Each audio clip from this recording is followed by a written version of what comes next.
Sleep with me.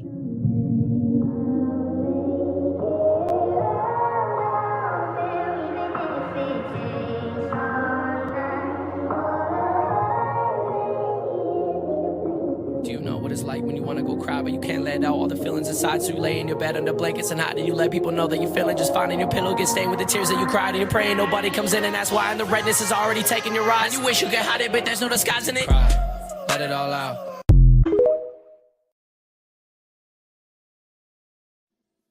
If I had to be completely honest with myself, I'm tired. I'm tired, and it's not a physical tired. It's a very, it's in the soul. It's like I'm fucking tired. I'm tired of going through this shit. I'm tired of everything not working out, and I'm just like, I fucking tried, and I can't not lie and say it's not like you don't want to live kind of thing. It's more of a, if God were sitting across from me right now, there would be a part of me that would just want to go up to him and say, listen, I'm done. I can't do this anymore. I'm fucking physically and mentally spent, and I'm done. And it's a silent battle too. And it's a battle we kind of hide from the world and from the people we love and the people we want to love or want to love us, because who wants a broken person? It's like, if they knew, like, if the people in your life knew how broken we were, like, would they stay? And then that raises the question of, like, how do I fix this? Can you fix this? I don't know.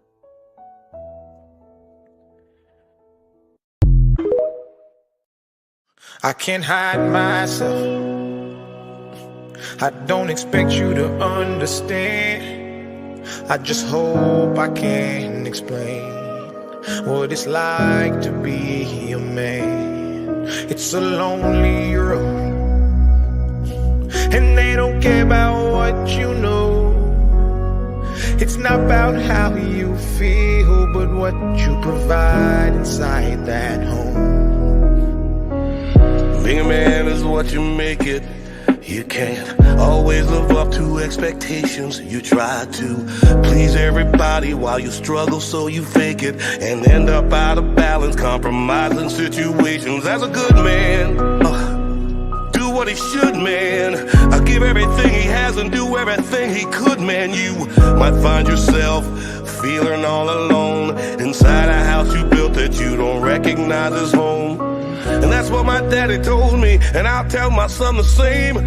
Now that I'm older, I relate and I actually feel his pain. He never cried, he might have lied, but he did not complain. And he said, son, one day you'll have to do the same. I'll get emotional when I stop and think, and I look around beyond the county lines of my small town. I think about all the men out there who feel like I do now, who are screaming on the inside but won't ever make a sound. I can't hide myself. I don't expect you to understand. I just hope I can explain what it's like to be a man. It's a lonely road, and they don't care about what you know. It's not about how you feel, but what you provide inside that home. Don't give up, keep fighting. As a man, our sun is our horizon, and our father's actions play a role, and we end up like them. So they can't let us see them hurt, cause we'll embody what they do and start a generational curse. No wonder most men are so depressed, all the things that they can't express. They go to war, get thrown on the shelf, then go back to war with their mental health. Then grab that bottle and ask for help, try to pull themselves out of hell, then fall back down and then realize that they're gonna have to do it themselves. It's the circle of life. As a man you provide. They don't know what you're worth till the day that you die, and that's when they start crying. Then move on to a man to confide in. That's why we feel we can't hide ourselves. We don't expect you to understand. We just hope we can explain what it's like to be a man. It's a lonely road,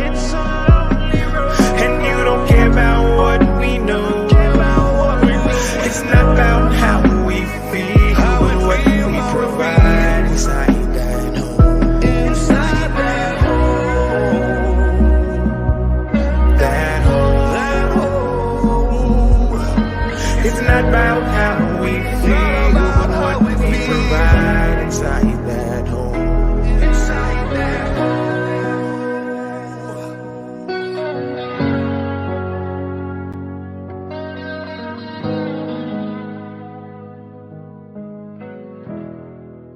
Happy Monday. What's going on, everybody? It is Monday, and you know what that is. It's time for a little men caring for men. Hopefully, everybody had a good weekend, and Monday didn't kick your ass too bad. Oh, it's been a Monday. That's for sure. And the weekend didn't kick your ass too bad. Actually, it wasn't a bad Monday, to be honest with you. Nice little day of rest and lounging and being lazy. I had some appointments first thing this morning, but outside of that, just kind of lounged around and ate today. But welcome to Men Caring for Men. We got Jiravishi in the building as always. Hey yo, My guy Connor with the hard ER hanging out. Barely, but he's here. Something's hanging out. Hey, easy, little buddy. Keep that for Wednesday and Saturday nights. And you guys know me, I'm Glick. If you're not already, go ahead and check out the social medias, Facebook, Instagram, X, and Twitter. Don't forget, we do the show live every Monday, 7 p.m.-ish on YouTube, Facebook, and Twitch. And you can also listen to us with any words are hard. You can also listen to us anytime, any place, wherever you listen to podcasts at, all at Nonsensical Nonsense, or go on, head on over to the bio.link/nonsensical nonsense. Going to have all the links to all the social medias there. Also links to our sponsors like Liquid IV. You can hear Connor over there with his Stanley and metal straw banging and clanging away, mixing up a Liquid IV. What you got over there, man? What flavor you got? Oh, the best of the best. It's the acai berry. And you said it right. Appreciate that. Dude, this shit is the bomb. That's what Liquid IV, your hydration destination. Yeah, buddy. You heard the man. Hydration destination, liquidiv.com. With promo code Words Are Hard, you're going to get 20% off your entire order when you shop Better Hydration today. Let's not forget about our energy supplier, W Energy, the trashless and jitterless energy drink waging war on big energy. Head over to w.gg. Use our promo code Words Are Hard. You're going to get yourself a little discount there, and you're going to thank us later because you're going to be energized and focused and ready to go for the day. wouldn't that be weird if one day we were big enough to where W was like, hey, would you guys like to make your own flavor? What would nonsensical nonsense flavor be? Exactly that. Just something crazy. Watermelon green apple. They do have a watermelon green. No, they don't. That's watermelon green apple would probably be good. I would probably, yeah, something like that. They have some Don't be telling them what we're trying to do with them behind the scenes. Yeah. And then last but not least, for our broadcasters, and streamers, go ahead and head over and check out Zencastr. Your all-in-one broadcasting, streaming, and podcasting destination. They're going to get you all taken care of. Zencastr.com/pricing. 30% off your first month's paid plan when you use promo code Words Are Hard. Damn, Mark fucking coming out at Connor like that. What's going on, Mark? Real quick, shout out to the chatters box. We see you guys in there already. Benji's in the building. What's going on, Benj? Hopefully, all's going well, brother. Mark's in the building. Hopefully, you had a good day, good weekend, my friend. I'll be home soon, so we'll be able to play Call of Duty. Gluck. Dude, why am I having such a hard time trying to repost this?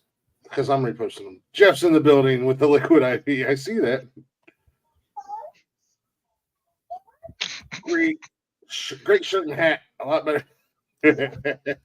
You know what, Mark? You're just a slut, and nobody fucking asked you. Representing the U of M over here in PA. All these goofy ass Nittany Lions and Cougars and a bunch of fake colleges and fake football teams that they have in PA, like the Pittsburgh. Oh wait, never mind. Yeah, fuck you, Brian, from Florida. You But Pittsburgh Steelers anywho, loving fucker. oh, Anyways, welcome to Men Caring for Men. Gotta get all the promotional stuff and all that fun stuff out of the way before we roll into the show. Sorry, Jeff. I know you're listening, and we're 10 minutes in, and we're just now going to get to the show. As I got yelled at Saturday night, he's like, "Jesus, these intros are getting longer and longer."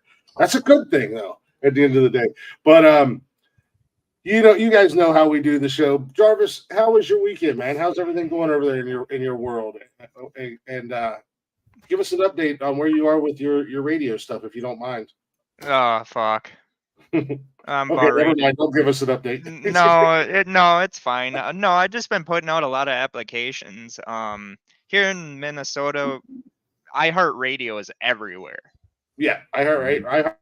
So it's like, and and then I think Cox is on iHeartRadio.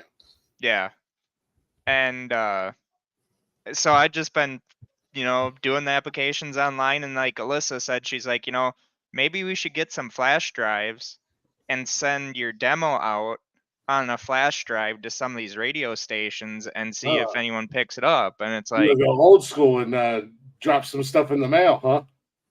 Yeah. And so I was just like, I'm like, damn, if I could only get her to, be that way on a podcast, that'd be fun.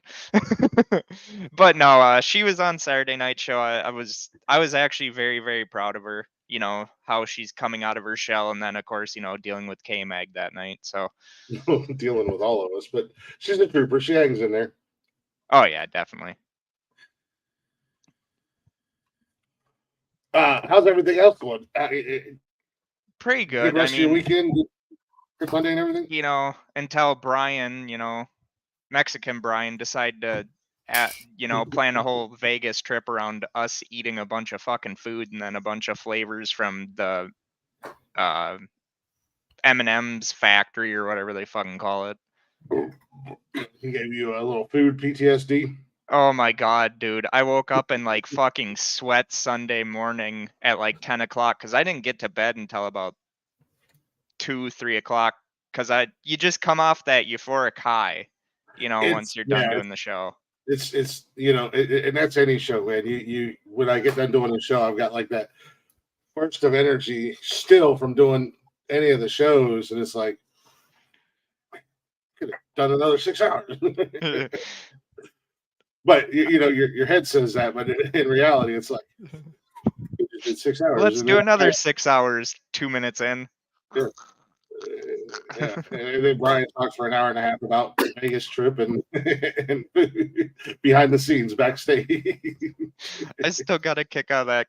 Glick's just like, well, if we go to that restaurant where if I don't finish my meal, they spank me. He's like, what if I just don't want to finish my meal and get the spanking? Can I still get the spanking and not finish my meal and finish my meal? That's pretty much what Glick was saying. He's like, do I need to eat? Can I just go up to some hot waitress there at the restaurant and be like, hey, spank me? Well, at the end of the day, like I told Brian, I said, there's no way in hell that I could eat a 3-pound steak in an hour or whatever. So I might as well just walk in there and just be like, if I'm going to go there, I might as well just go get my ass beaten. And because there's no way in hell. I mean, because Nikki doesn't do it enough anymore.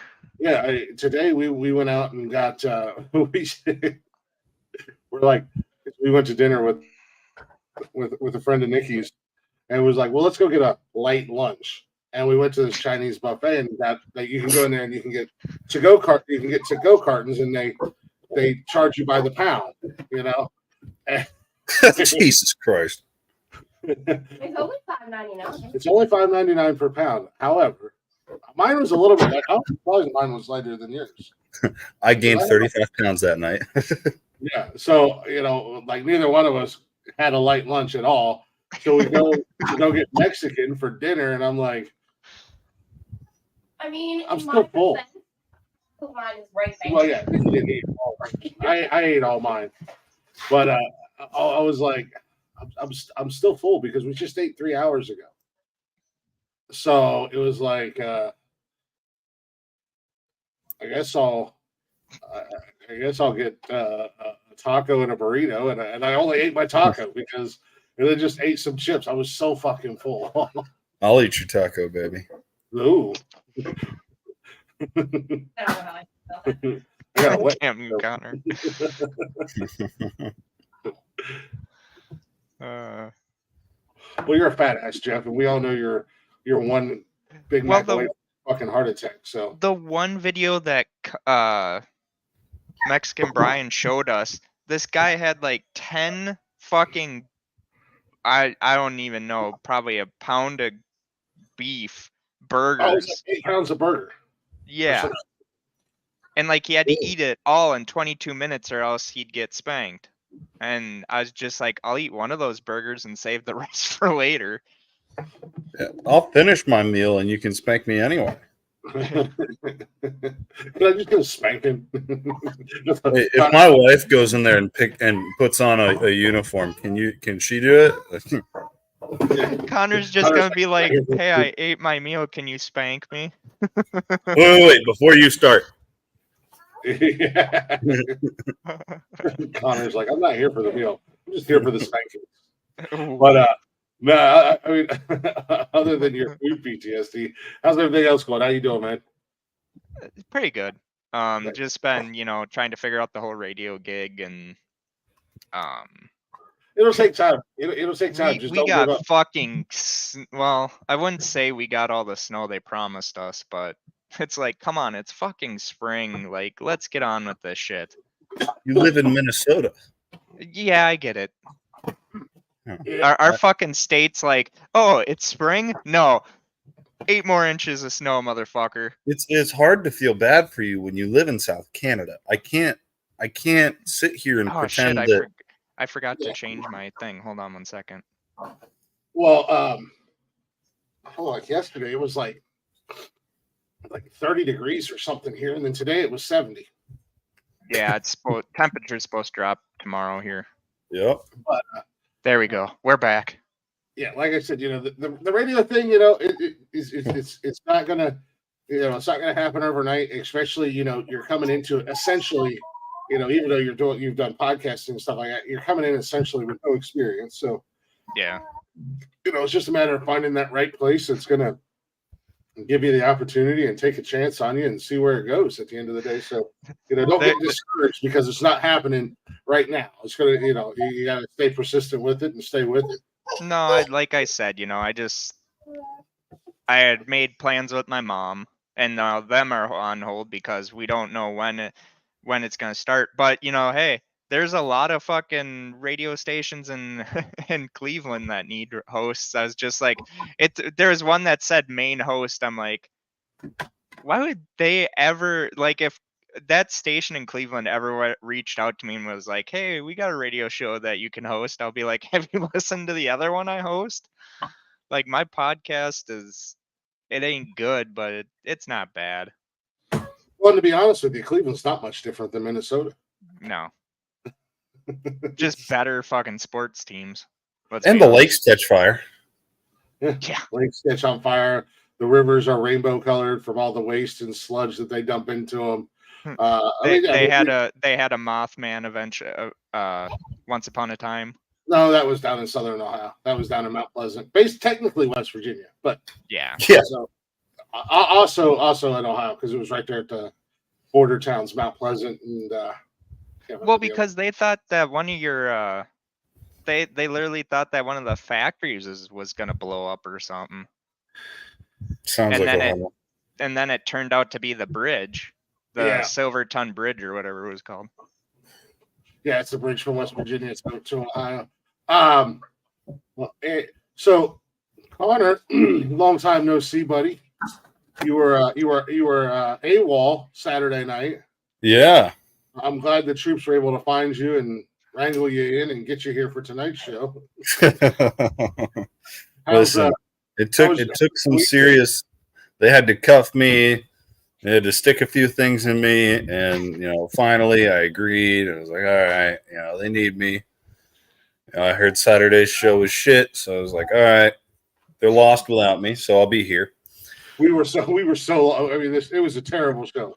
We didn't know what to do. We didn't know how to do breaks or ad reads, or I didn't even know how to start the show. There was no comic relief. There was no eye relief. It was fucking Glick threw me out to actually do one of the the sponsor reads, and I'm like, I don't have the fucking script in front of me. He's like, just make something up. I'm like, do you want to keep those sponsors? Exactly. See, and he does that shit. He's like, oh, I know you don't have an ad read, but here, do an ad read that I didn't give you. So Do you for think I have an ad Zencaster, What? Do you think I have a script? I know that you've done it enough times that you have something you say every time. I'm like B Rabbit up in this bitch. I'm the ultimate oh freestyler. my fucking god. So I was just You're a like, slut. Zencaster, so easy a caveman Wookiee can use it. He's a Yeah, squatch. or Get it like, right. Go to Zencaster. Zencaster, what's the promo code? Where do they got? At first he said. At first, Drive was like, "Yeah, no, I'm good." just completely. He's like, "Yeah, I'm It's good like now." I didn't know what to fucking say. Yeah, right. It's yeah. This is just like whose line is it, anyways? Things don't matter and nobody cares. We're just making this shit up as we go. No, I was out of my element that night anyway. So if you're like, hey Jarvis, ad read, then I'll be like, okay, I can do that. Yeah. However, Connor, you did miss Naked Brian in the jacuzzi. I meant naked what? Naked Brian in the jacuzzi. Oh, Florida Brian was in the jacuzzi. I hope your kid's you birthday couldn't have party- called me. Good. Hey, you know what? You're the one that said, "Oh, I got to be a dad, and it's my son's birthday." Hey, is somebody going to close the door, or are we going to leave it open all night, or what's the plan here? Leaving it open all night. You gotta heat the outside. Close the door. Oh my God! Turn your little behind around and go close the door. I couldn't find the goddamn button. Usually it's Jeff that I gotta. So we know how Connor's day's going. Yeah, poor Connor. All right, you can go play in your. Oh, We here at Nonsensical Nonsense would like to dismiss Connor for a little Sorry. bit. excuse us while we have technical difficulties. You little son of a fucking. I need a swearing button. One of us needs one of those soundboards that, like, anytime Connor or Glick or Jeff goes off on a rant, just hit the fucking beep button. Yeah, but So, as I was saying, how was your weekend? How's everything going over there in your neck of the woods? yeah. So the week last week was kind of it was mediocre, but the weekend was interesting. Friday was a whole lot of me cleaning the house and doing enough dishes to kill a family, and then Saturday rolled around, and one by one our house went from having 5 people in it like usual to having 17. And so I loved that.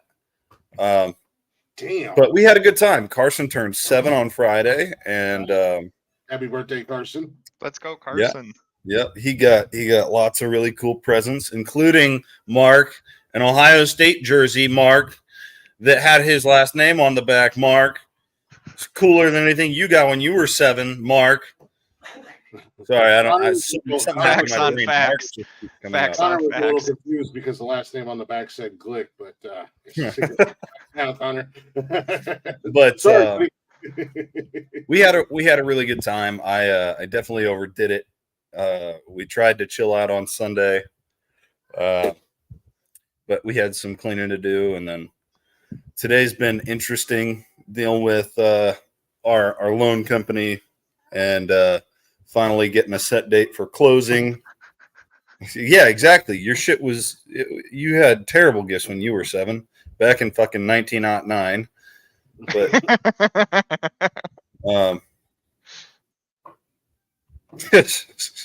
no, not out here. We live in Indiana, where Ohio State's considered a good team. They don't have a football team in Indiana. Yeah, they do. Just The nothing that fight- matters. Oh. They do, but Like I said, no one that matters. yeah.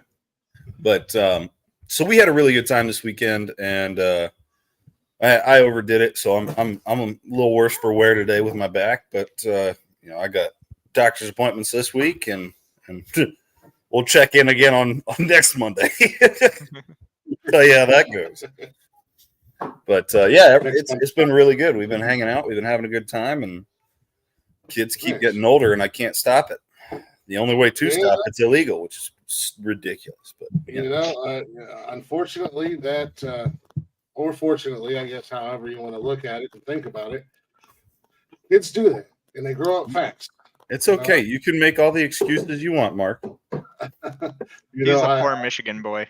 I'm looking at it, and I got one turning 19 next month. Then in May, I got one turning 15, and my youngest one turns 11 in July. So I mean, yeah, dude, it's wild. I can. It doesn't feel like it was yesterday. Carson has been here for a while, but it's crazy to see. He's a big kid, but it's crazy to see how much he's grown because he was the smallest of the bunch. He came out at like 6 pounds, 7 ounces, and that significantly smaller than I was. So we were like, oh, he's just going to be a little kid. And dude, he hit like 4 years old and started shooting up. The kid's 75 pounds and he's almost 5 foot tall. He's going to be taller than my wife by the end of this year. So it's crazy to watch him grow. And of course, my wife had her little cry moment. I can't believe he's growing up. I was like, "Yep, that's what they do. That's why we had him." Yeah, they don't stay babies forever. No, man, I know my son's starting to. I think all three of my kids are taller than their mom at this point, but he's starting to catch up with the girls, and it's like, oh, it's not gonna be much longer. He's gonna be one, close to being one of the tallest ones in the house if he keeps the rate up that he's going. He's going to be the new champ. Shit. He'll always be the champ, Junior. Are you really pooping right now? He'll never be as good as his old man. He'll live in my shadow for the rest of his life. No, they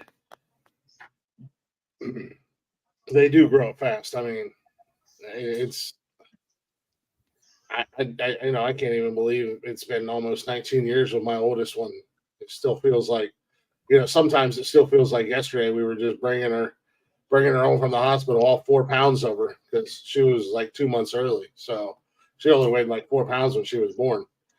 And now she's a giant pain in my fucking ass. I can't wait one day to have kid. Get it? Because you're the thing. Giant, ugly, and orange. Trust me. Small was never a word that they used to describe me. I think I was close to like 10 pounds, maybe 11 pounds when I was born.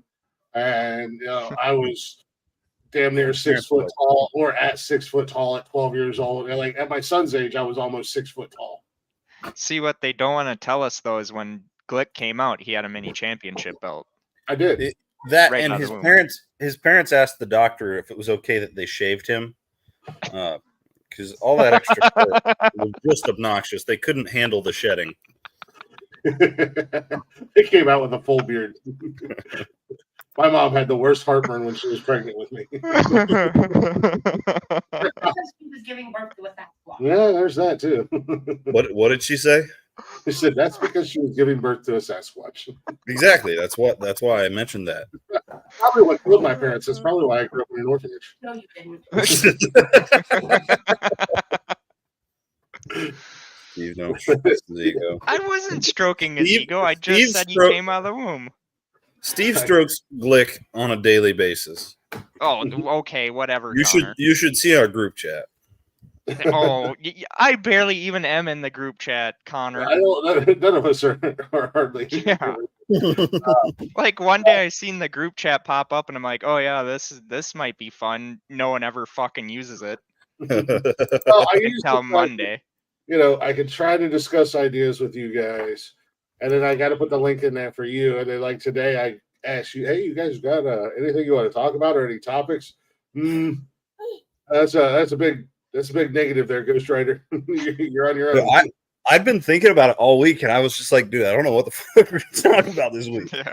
I have no idea what to talk about on Monday. No, so, no, I mean, no, I think for the most part, it was a good weekend. You know, we did the show Saturday night, and Oh yeah, Chris, how was your week? it was my week was really good. I finally got news last week that I will have a job come Tuesday when I go back to my to my building, I guess you could say.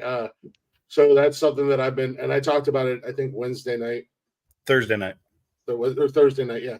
You know, that's something that's really been stressing me the hell out. So so that was good to find out. And then Friday when I got home from work, I think I maybe been home 20 minutes or so. The lady from HR at the new company texted me and asked if I had a few minutes for a phone call, and I was like, yeah, I just walked in the door.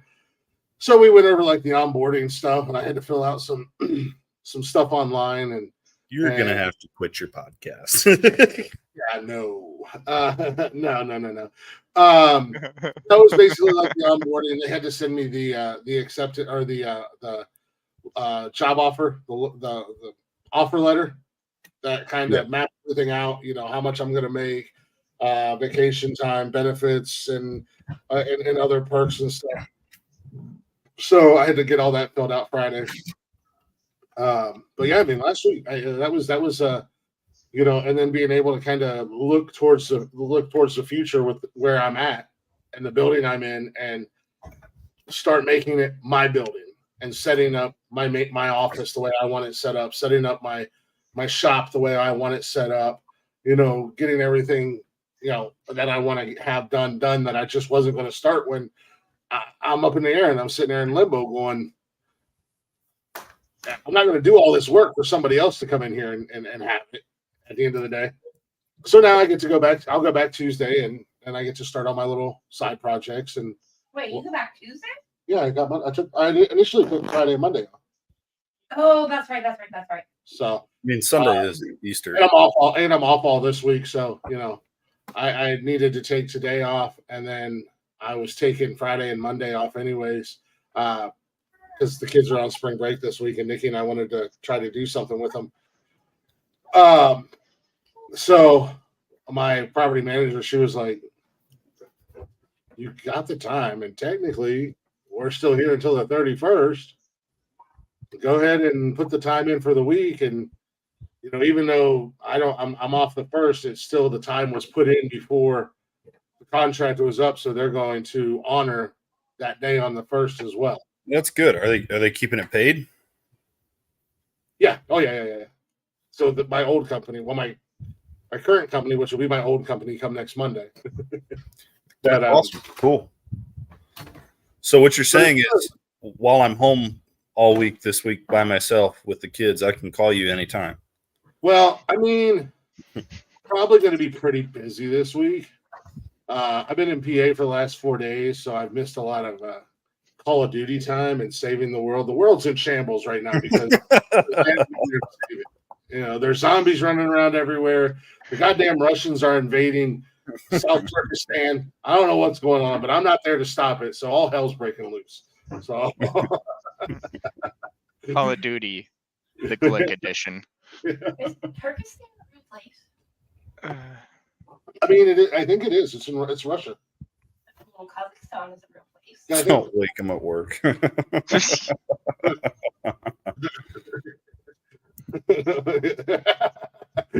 Shut up, Jeff. Jeff had to learn that lesson the hard way. But no, I mean, this weekend it was a good weekend. We just kind of chill, low key. We finished the season of American Horror Story here at the hotel. So I've moved into the jacuzzi. Nikki's moved into the jacuzzi. I guess I'm leaving her here tomorrow morning when I leave, and she just comes with the room. I guess I don't know. Nice. She's like what was that movie where they had the guy on the couch? She's the chick in the jacuzzi. Is that something with that hotel where you just get to leave your wife there if you want? And yeah, I guess. No. Okay, what's the name of it? And I think it was Half Baked. Oh, I don't know. Where they had like the guy the roommate that just laid on the couch. Oh yeah, Half Baked. What's the name of the hotel? Shitty hotel in Pittsburgh. Yeah, God, no. No. I don't go to Schittsburg unless I have to. I'll have to send it to you. We got to keep it on the DL. We don't want it to get out. Otherwise, we'll have to take our significant others back once we drop them off. It's fucking bullshit. But yeah, fair enough. Hey, honey, who's down for a trip to PA? There you go. Want to go to PA? You ever been to Hermitage, PA, by chance? Hey, Alyssa, let's go to PA. Sorry, have you ever been to West Middlesex, PA? Next Monday after we come back from PA, all of a sudden you just see Alyssa in my spot. Yeah, Steven didn't come back from PA. I thought they were only supposed to leave wives there. Yeah. I was about to say, who do you think's the bitch in the relationship? Oh, we knew that. Ain't my wife. We knew that, Steven. Just like the show. My dad, for wanting the wedding gifts, he was like, well, I could have did this, and he showed me what he wanted to originally get us for the wedding gift on Amazon, and I'm like, you wanted to get us an Indiana Jones official bullwhip, Dad, you asshole? And he's like, what? Alyssa needs to keep you in check. That would have been cool. Yeah, cool. That would have been a really cool gift. I could see Alyssa just unwrapping it and being like, ooh, the gift that keeps on giving. Come here, hun. Dude, my brother and his fiance just told us where they were going to have their wedding in 2025. So we got time, but they're going to have it in Tuscany, Italy. And they're trying the venue that they're trying to do it at, because they live in Switzerland. The venue they're trying to do it at is like 12,000 euros for 90 people to stay for a week. And I was like, oh, okay, cool.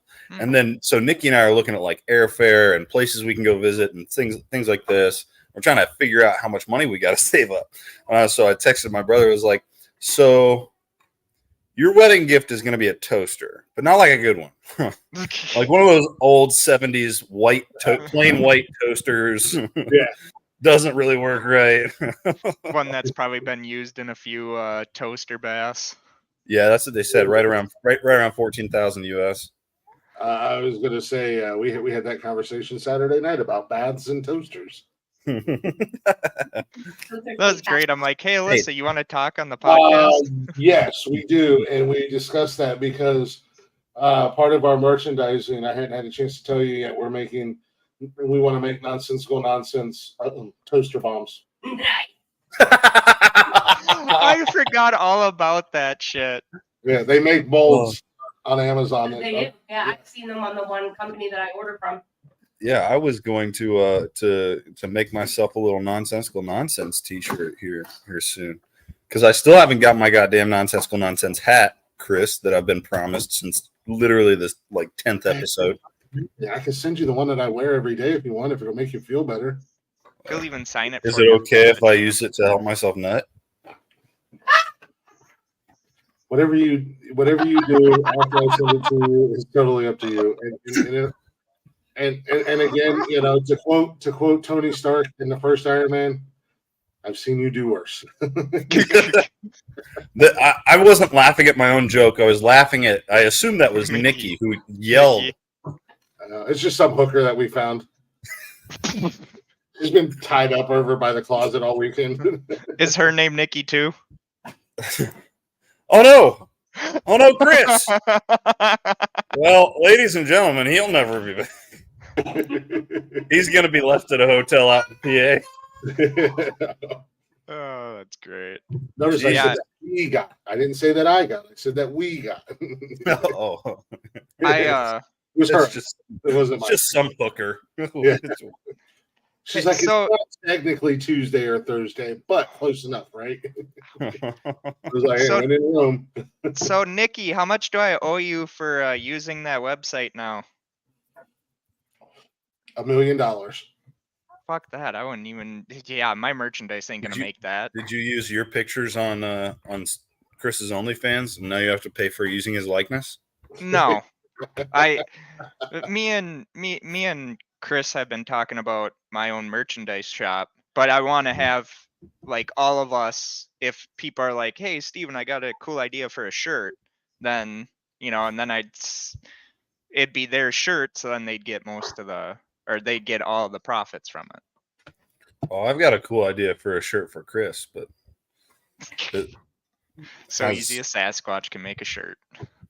Well, it was gonna have a Sasquatch and a rocket that may or may not be red on it.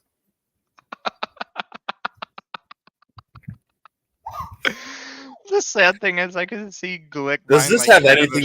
Does this have anything to do with men caring for men? Yes. Yes, it does. This is the calm before the storm. Yeah, listen, you got to understand, we are nonsensical nonsense first, and that's how we care for each other. We're like sprees. It's a kick in the mouth. we get the banter and the silliness out of the way here at the beginning of the show before we dive into the deep conversation and issues at hand. Nah, that makes me look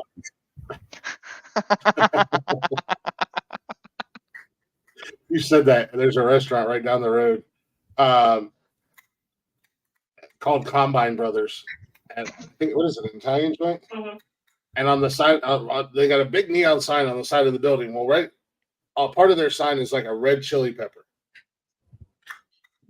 And I said, why do they have a red rocket? Yum. Part of their it looks like a giant red penis. But no, so yeah, no. Anyway, yeah, no, it's been a nice. We actually decided to extend our stay another night, so we were gonna go home tonight, but we're like, let's just stay an extra night. You know, I'm off work. I have to. Huh? I don't start my job till the 1st.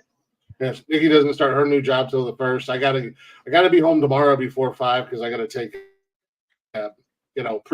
pre-employment drug screen. So no, that's for you. Oh man, after that sucks. Left out, man. Are they one of the companies that does like random drug tests or? Oh, I don't know. I'm not worried about it. I don't do drugs, so I know you don't do drugs, but I'm curious. There's a lot of the. I have no idea, but every company I've ever worked for, every job I've ever had, they've done a pre-employment drug screen. Yeah, I know that. Actually, I shouldn't shout out that. Never mind. Forget I said it. Oh no! Rewinding the tape. Please, I definitely smoke some grass, but most of the people that I spend time with out here can't because they either work factory jobs that do random drug screens, or I guess just a lot of jobs now do it because they don't want the people that they have working for smoking marijuana, even though it's recreational in a lot of states. Yeah, so man, that's been a catch-22 for the last couple of years, especially with it being medicinal and stuff like that. Like, yep. How are you going to fire somebody as long as they're not under the influence at work? If they have a medical card or, it is recreational, it's the same thing as if I go home and have, 3 or 4 beers after work and then come to work the next day. I mean, yeah, technically, yes, is it going to be in my system? Yeah, but I'm not going to be under the influence. But that's the thing is like working in these factory jobs, you can't determine how you can't determine how recently somebody has smoked or if they're under the influence when they get into like a forklift accident at work. They could have smoked a week ago. It's still in their system, and it had nothing to do with the accident. Well, now you're getting fired because you were high while you were driving. Yeah, and that's why I said that's been kind of a catch-22 for the last couple of years with businesses and companies. As far as how to enforce it, what you can and what they, because a lot of states it is recreational, but it's been medicinal for a lot longer than it has been recreationally. But there's tests out there to tell if you're under the influence at the time or whatever. It sucks because, if you need it for health issues or whatever, or if you just like come home and get high and it stays in your system so much longer than alcohol or whatever, and you go out on a Friday night with your friends and get high, and then all of a sudden Tuesday at work they're like, hey, we're doing random drug screening, and You get popped, lose your free. Yeah. And you didn't do anything wrong because it's legal, or you have a medical card or whatever. At the end of the day, it's all legal. So I think it's one of those things that, when they started doing this dance with marijuana and whatnot, and with the medicinal or with the recreational, they knew that this was going to come. This was going to happen. That they were going to have to eventually address the quote unquote elephant in the room, where you can't tell me what I can't do when I'm not here. Right. Not unless you're going to start testing people for alcohol, and you're going to start firing people on the spot because they have alcohol in their system and they're 100% sober or whatever. Mm-hmm. So, but that's the best thing about working here on Nonsensical Nonsense. We don't have to worry about that because we got one of the greatest bosses in the world. About that, we don't need to work. We don't need to worry about income though. Yeah. We just don't get paid. That is it salaried? Yes, your salary is $0. Glick's over there counting all the money we're making for him, and he's going like, "It's all about the money, SpongeBob, me boy." If we were making like oodles and gobs of money, and you paid people hourly to be on this show, we'd go broke. Yeah, I'm not paying anybody hourly. First and foremost, yeah. First thing I do is label all of you guys guests of the show, and then I don't have to pay you at all. Hey, Glick, can I have some of that money that I've worked so hard to help you make? Fuck no, Yeah, get off my show. Here's 2 cents. That's like 80% of our profits. Look, we're not as cool as the guys over here talking shit. We're not making 16 cents over here, all right? We're not big time like they are. Shout out to Liquidative. Liquid IE. Shout out to Liquid 4. Fuck off. That was dumb. New ad reads. Oh, please, motherfucker. Like, Saturday, you're just not like, "Hey, Jervis, here you go, ad read." Liquid 4. That's good. Your hydration destination over at Liquid 4. I don't get paid, so I might as well act dumb on my own time. Yeah, right. Shit. Well, we'll eventually make money off of it down the road. I'll make money. You guys will make pennies.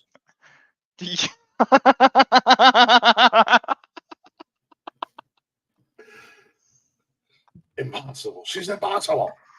Oh, fucking poor Connor. He could literally tell his wife, "Hey, I'm doing a show tonight," and she's like, "Okay," and then halfway through the show, like he does tell her. She does. As he said, she's needy. How in the fuck do our women put up with us? Well, you have yours chained to a radiator, so she has no choice. Motherfucker, please. Not quite sure why Nikki sticks around. I feel like for a Saturday show, we should have our wives or girlfriends be on there.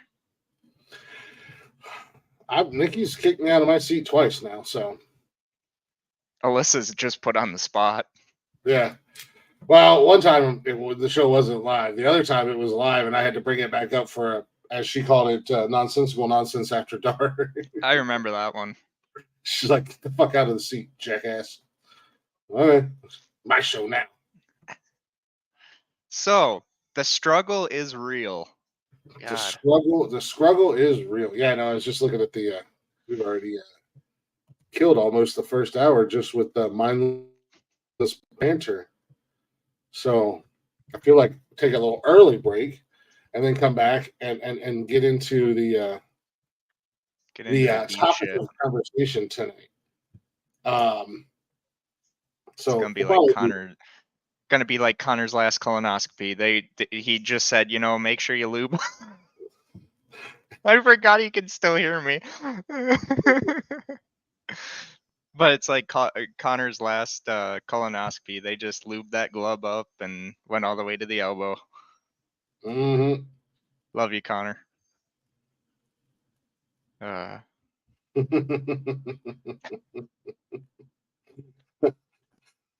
Trust me, Connor's at the point now where they don't use lube. He just bends over. So, an ad read. What are we going to talk about before we go to commercial, Glick? Funnel, if you will.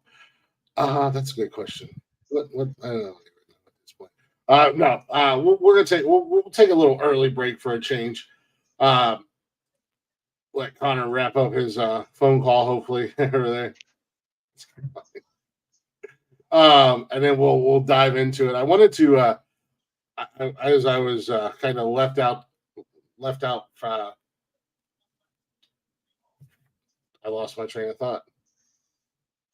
That's why he's the champ, everyone. Two co-hosts who were like, we're checking out on this one. We can talk about whatever. I have nothing.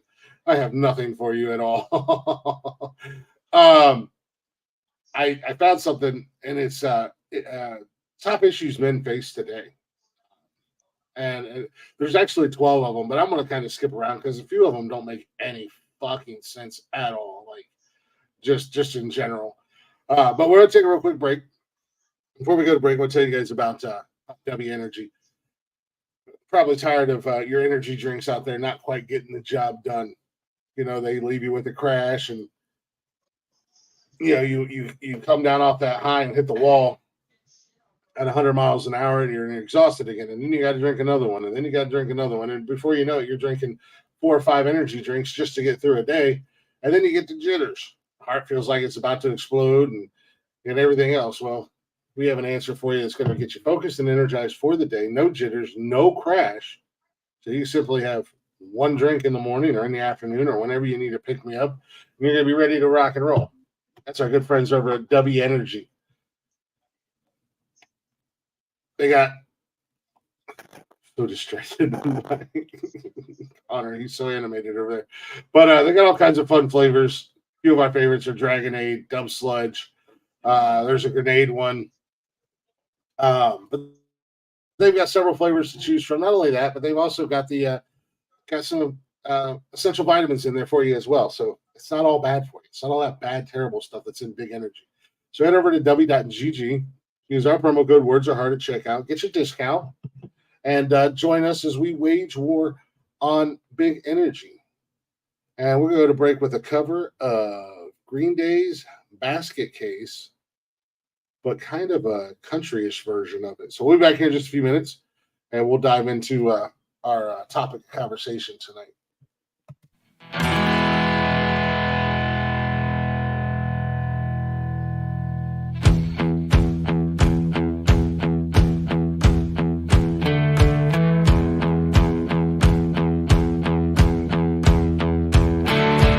Do you have the time to listen to me whine about nothing and everything all at once? I am one of those mellow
Sometimes when my face tricks on me, it all keeps adding up. I think I'm cracking up. Am I just paranoid? Or am I just stoned?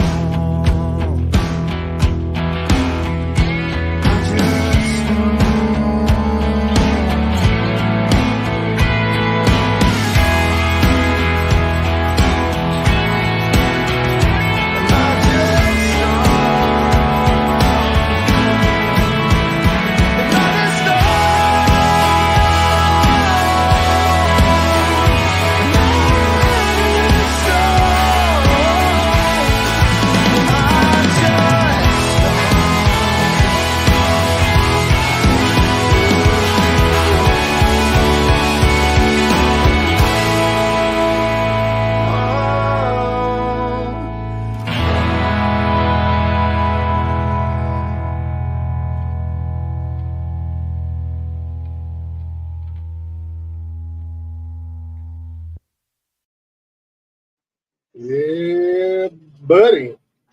Little basket case. That doesn't describe this show and the people on this show. Sorry. No, you're fine. We literally just came back. Welcome back to Men Caring for Men. We had some little goofy banter. Yeah, that's good for it's good for you. Oh, friend, huh? Yep. As Nikki said, good for your soul. It's good for your mind and good for your body to have some friendly banter, joke around, laugh, and all that stuff. So that's what we did. Now we're going to get into the nuts and bolts, if you will. The twig and berries. Welcome back to Men Caring for Men. We got Jaravici in the house as always, hanging out. Hey yo, hey yo. Hey. Gotcha, racist, Jarvis. I wasn't the one that fucking said it. All right, quit talking shit about me, boys. Connor's fuck, here. Connor's You just heard him pipe back up. Connor's here hanging out with us. Connor with the hard ER at the end of the day. Not or, but her. I try to be nice. And you guys know me. I'm Glick. I'll save you the. You guys know I'm the champ. But this is Men for Ken. My God. Ken marrying for Ken? Yeah. Men kissing men. I mean, wait, what? Shut the fuck up. One time on my podcast, I got it wrong. Fuck off. Men kissing men. Men. Yeah. Men I'd caring watch for that men. Find us on all social media Facebook, Instagram, X, and TikTok. You can also join us live Mondays, 7 p.m.ish on Facebook, YouTube, and Twitch. And don't forget, you can listen to us anytime, any place, wherever you listen to podcasts at, all at Nonsensical Nonsense, or you can head right on over to bio.link/nonsensical nonsense, right down at the bottom of the screen if you're watching live or if you're watching the replay. Bio.link/nonsensical nonsense. All those links are there, including links to our sponsors, your hydration destination, Liquid IV. Head on over to liquidiv.com. Promo code words are hard. When you shop Better Hydration today, you're going to get 20% off your entire order. W Energy, wage war on big energy drinks, and join us over at w.gg. Use our promo code words are hard at checkout. Get your discount, get your savings, and podcasters, streamers, and broadcasters. Go ahead and head on over to zencaster.com. Your all-in-one super easy destination for all your broadcasting, podcasting, and streaming needs. Zencaster.com/pricing. Use our promo code words are hard. You're going to get 30% off of your first month's paid plan. You can check it out and see what you guys think, what you like. Also, yes, this has been Caring for Men, and I just told you that our social media is all at Nonsensical Nonsense. Well, there's a reason for that, because Monday nights has been Caring for Men. It's Men's Mental Health Show. Tuesday nights, once a month or every other week or something. I don't know. Jeff does Dollars and Cents. It's a business show with him, Sam, and Vera. Wednesday nights is Nonsensical Nonsense. Unhinged, unfiltered, unapologetic. Monkeys fucking a football show. Let's just call a spade a spade. Thursday nights we take off because we let other people podcast on Thursday night, like Talking Shit. Those guys doing their show Thursdays at 8, right? 8 o'clock. 8 Eastern. Yeah. And then late night, if you're around, if you're up, you can check out Late Night Parents with Ted Hicks and his band of idiots. I mean, misfits. And on Saturday and every other Friday, I do Glick's House of Music. Got to figure out if I'm doing that the first and second, or first and third, or third and fourth. I don't know what I'm doing yet. And then Saturday's Nonsensical Nonsense is back again, but it's a little bit of a twist. We open the door, we drop the link in the chat, and we invite anybody who wants to come up in the studio, come up and hang out with us. You are more than welcome to. And all those shows are found under the Nonsensical Nonsense label. And then don't forget, on Sundays, Jarvis usually drops a new episode of the Jarvis podcast, which you just dropped one this week. Yeah, Mad Max. Yeah. So, yeah, it's doing really well on YouTube right now. Huh? The original Mel Gibson Mad Max, correct? Yeah. I'm gonna the next Sunday is gonna be the Road Warrior, or well, it was called the Road Warrior here in the States, but over there in Australia it was Mad Max 2. Yeah. So that you got that on Sundays. And then don't forget, you early risers, if you want to check out Fireman Richie's on Twitch every Monday, Wednesday, and Friday morning. I think he gets it kicked off at like 6 a.m. Somewhere in that area. So if you guys are up. And Wednesday afternoons for us here in the state, Leggy drops her show on 365radio.co, and that's Helen's Mixtape. So lots and lots and lots of options out there for you guys, as far as podcasts and shows and stuff like that. And most of them know us, and some of them will even acknowledge us. Some of them refuse to because they're terrified we're going to take their spotlight, Joe Rogan. I mean, well, Joe Rogan knows what's up. I don't have to. He goes without. However, hey, Helen. Hey, Leggy. Hello, Deborah. I didn't even have to say it. Thank you, Chris. I got you, buddy. I love how everybody on the show is adopting Brian's. You're obnoxious. Yeah, I've been doing it for the last couple weeks now. Several weeks. Hey, Mandy. For fuck's sake. For fuck's sake. Yeah, I want to go ahead and get into the meat and potatoes, if you will, of the topic of conversation. I thought you were going to live in it. Huh? I thought you were living in there. I needed a beer. Oh, fair enough. Just gotta rehydrate, Glick. Yeah, apparently. Yeah, I'm sweating my ass off. Look, I'm Cindy Lou Who. Yeah, nice. I wanted to chit chat with you guys tonight. Basically, some of the issues men have today, or face today, being men. Connor. Jeez Louise, buddy. Like I said, this has 12. Like, it's the top 12. I'm going to skip a couple of them because, again, they just don't make a lot of damn sense at all in any way, shape, or form. But I kind of want to bounce around and chit chat with each one, or chit chat about each one of them with you guys. What's going on? First and foremost, the number one thing on this list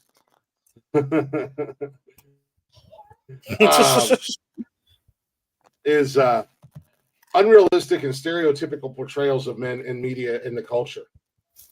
So basically, like, and it says here, tired of seeing dumb and deadbeat dads, sick of every man on TV being sex-obsessed womanizer, so are men. It says men are often seen as incompetent, misogynistic, brutish slobs who only think about sex, beer, and sports, and have few other redeeming qualities on TV. Say, for instance, back in the day, like Al Bundy, or yeah,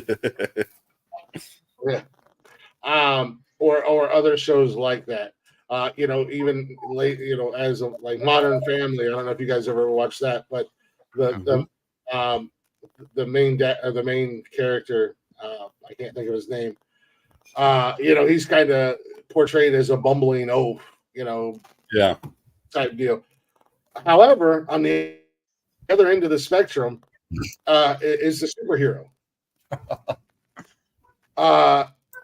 the man who is financially successful, in perfect shape, rich, handsome, brilliant, and athletic. The gold standard is almost impossible to reach. And it goes on to say here in this article, the two extremes are but two of the false choices manhood society constantly asks men to choose between: being sensitive ninnies or hyper aggressive bullies, financial providers for their families, or absent fathers, man of the house or pussy whipped. So it's like it's a double edged sword. Yep. As far as the media or culture portrays us, and it's something that I've often because I know like women will say there's such high beauty standards or whatever because of on social media. Yeah. That's all this podcast is one huge stereotype. Pretty much. But either way, I mean, one's the complete polar opposite, just being super negative, or there's just for the average person, it's just completely unattainable. I'm not gonna fucking ever look like Henry Cavill as Superman. Not at my age now, not unless I start shooting up roids and everything else. I think what at least for, I mean, we'll say the superhero, the male protagonist that you often see is, yes, it's I agree. It's obviously unattainable. It's something that no average Joe is just going to be. But I think that what it does do, that I know this isn't necessarily maybe the route that we wanted to talk about, but is it provides us with a standard of something to look up to and to push towards and to be more like. I know that, I mean, when I was a kid, I mean, I loved Batman, right? Because Batman is this rich multi-billionaire who goes out and fights crime, and he does the right thing as best he can. He tries not to kill people, which fucking whatever. But like, it's not that we're ever going to attain being that philanthropist that goes out and kicks the shit out of bad guys, but it is for yourself.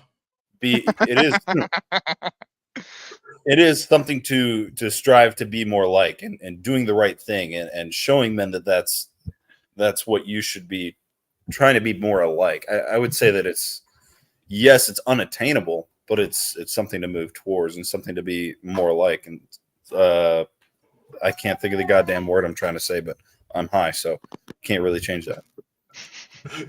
Nice. We have a strict zero tolerance on drugs here. Well, sorry guys. It's been Connor's gonna be dealt with after the show by the champ. It's all the standard. 50 Shades of Grey was, well, I guess for some women that was sexy because he was rich and good looking. And any other place it would be an episode of Cops. Yeah. Yeah, no shit. Like when that book became huge again, like the one chick I was dating at the time, she's like, "You ever hear of 50 Shades of Grey?" I'm like, "Oh, the book they can't shut the fuck up about." Yeah. But it goes on to say with this like this first like standard or whatever you want to call it, and they repeat this a lot in this article, and this article is actually really good. And it is, and so the man box begins. It's basically the man box is the way in which being a man, as told to us by media or the culture or whatever the case may be, being a man is acceptable by our culture, are narrow and limiting. So you're labeled either this type of person, man, or you're this type.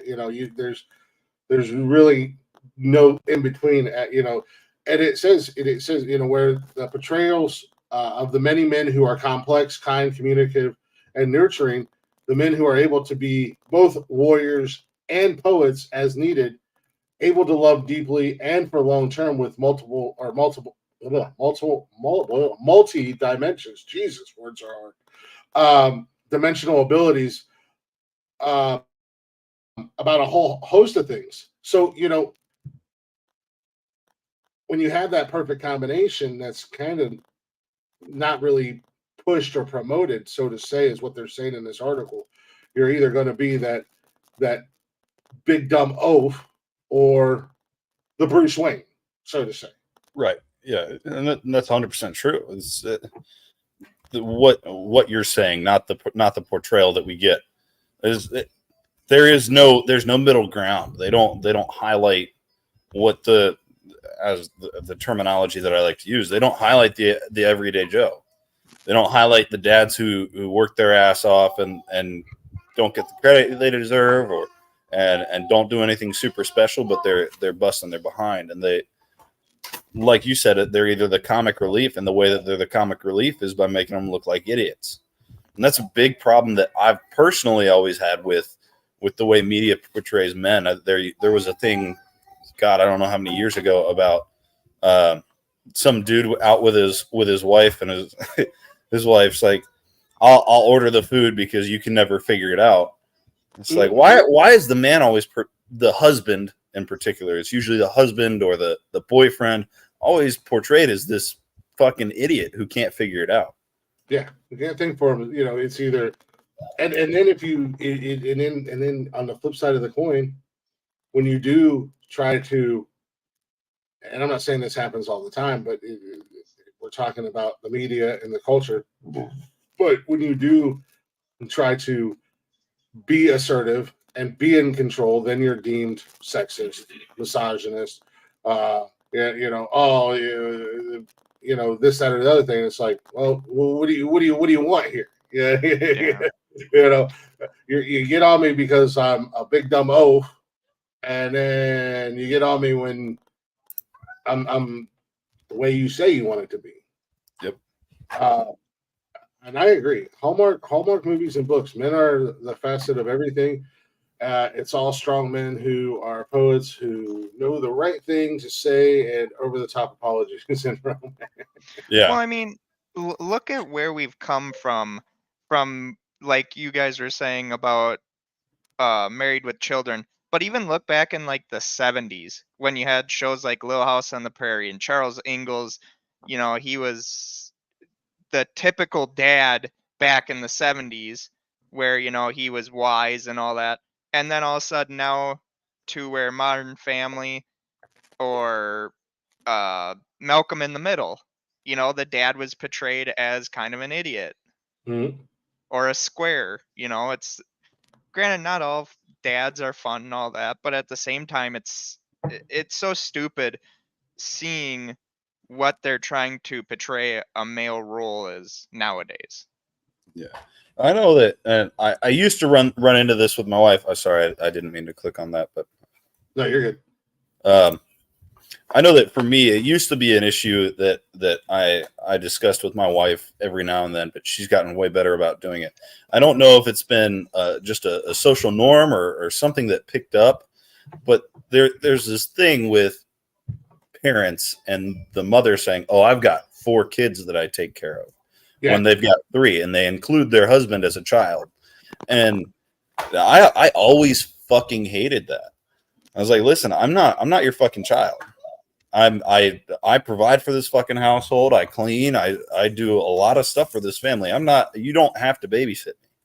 So don't go around telling other people that. And there was, and I hear it all the time, even still now, is this, oh, I've got to babysit my man because without me, he's nothing. And everyone loves to say, or not trying to say this in a negative way, but all the women loved, you know, I'm a strong, independent woman. And then they talk to their man like they're a fucking baby, like they're a kid, like they can't take care of themselves. And that's just not true. And I always despise that shit. But you know, you can't turn around and say I'm a strong, independent man because, well, you're sexist. Yeah, exactly. You treat women poorly. No, I'm self-made. Love Tim the Tool Man. But Tim the Tool Man did a lot of that shit on his own, where he was looked at as an idiot.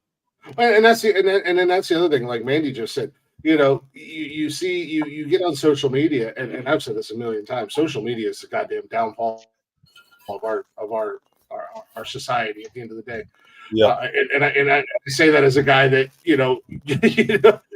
I use it a lot, especially for the podcast. At the end of the day, right?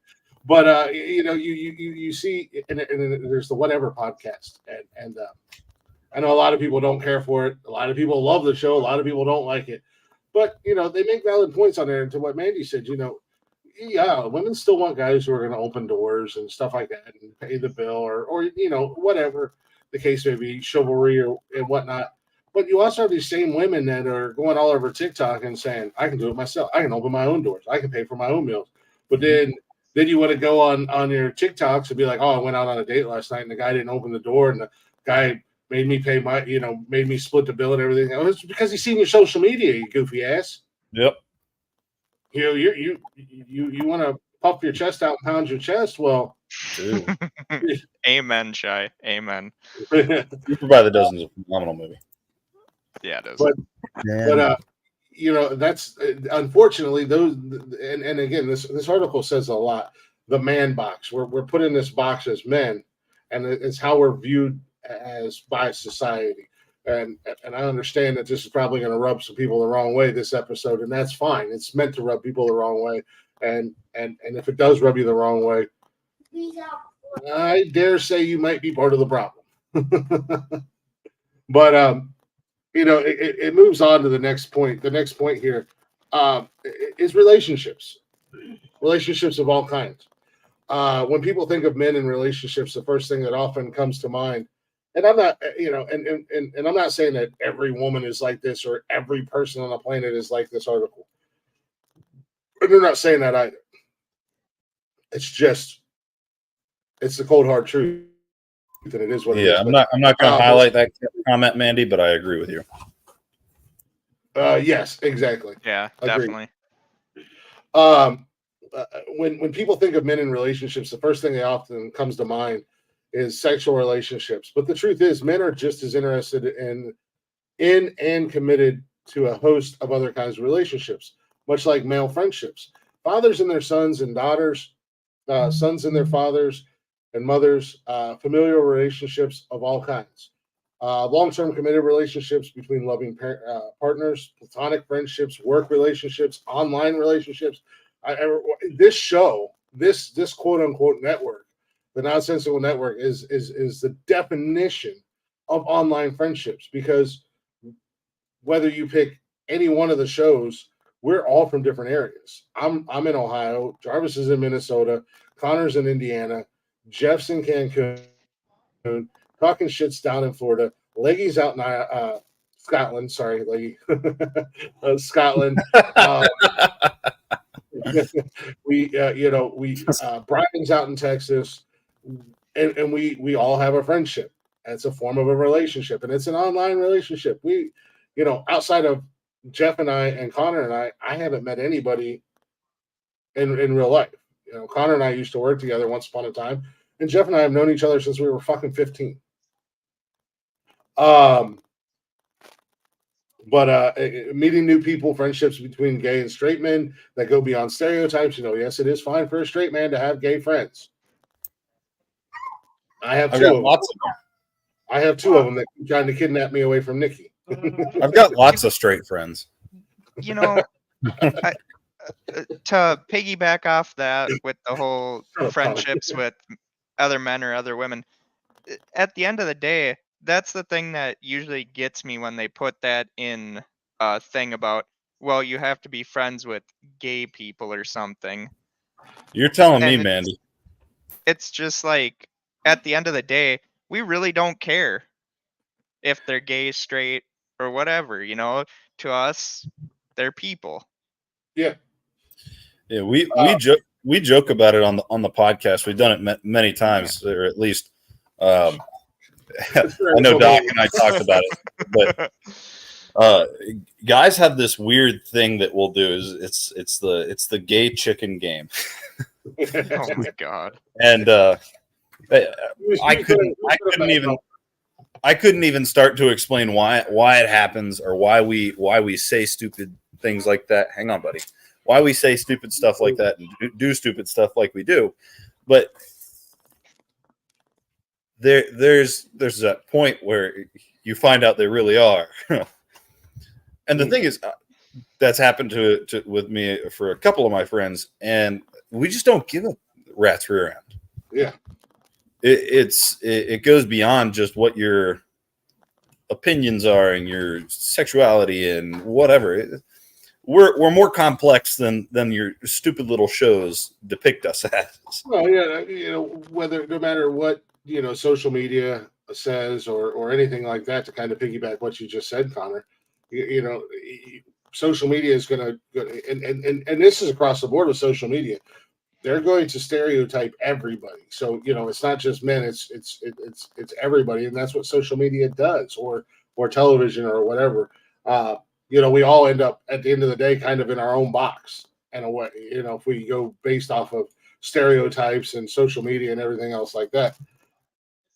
But it goes on to continue about relationships. It said men love their children with whole hearts and soul and make conscious decisions to love differently than their own parents. Which I can say that for me personally, I made myself a promise before I was still a teenager, and I said, if I ever become a dad, if I ever become a parent, I'm never going to do the things that my parents did. I will never make my kids feel the way that I felt, or be in the situations that I was in growing up, that my parents that were my parents' fault at the end of the day.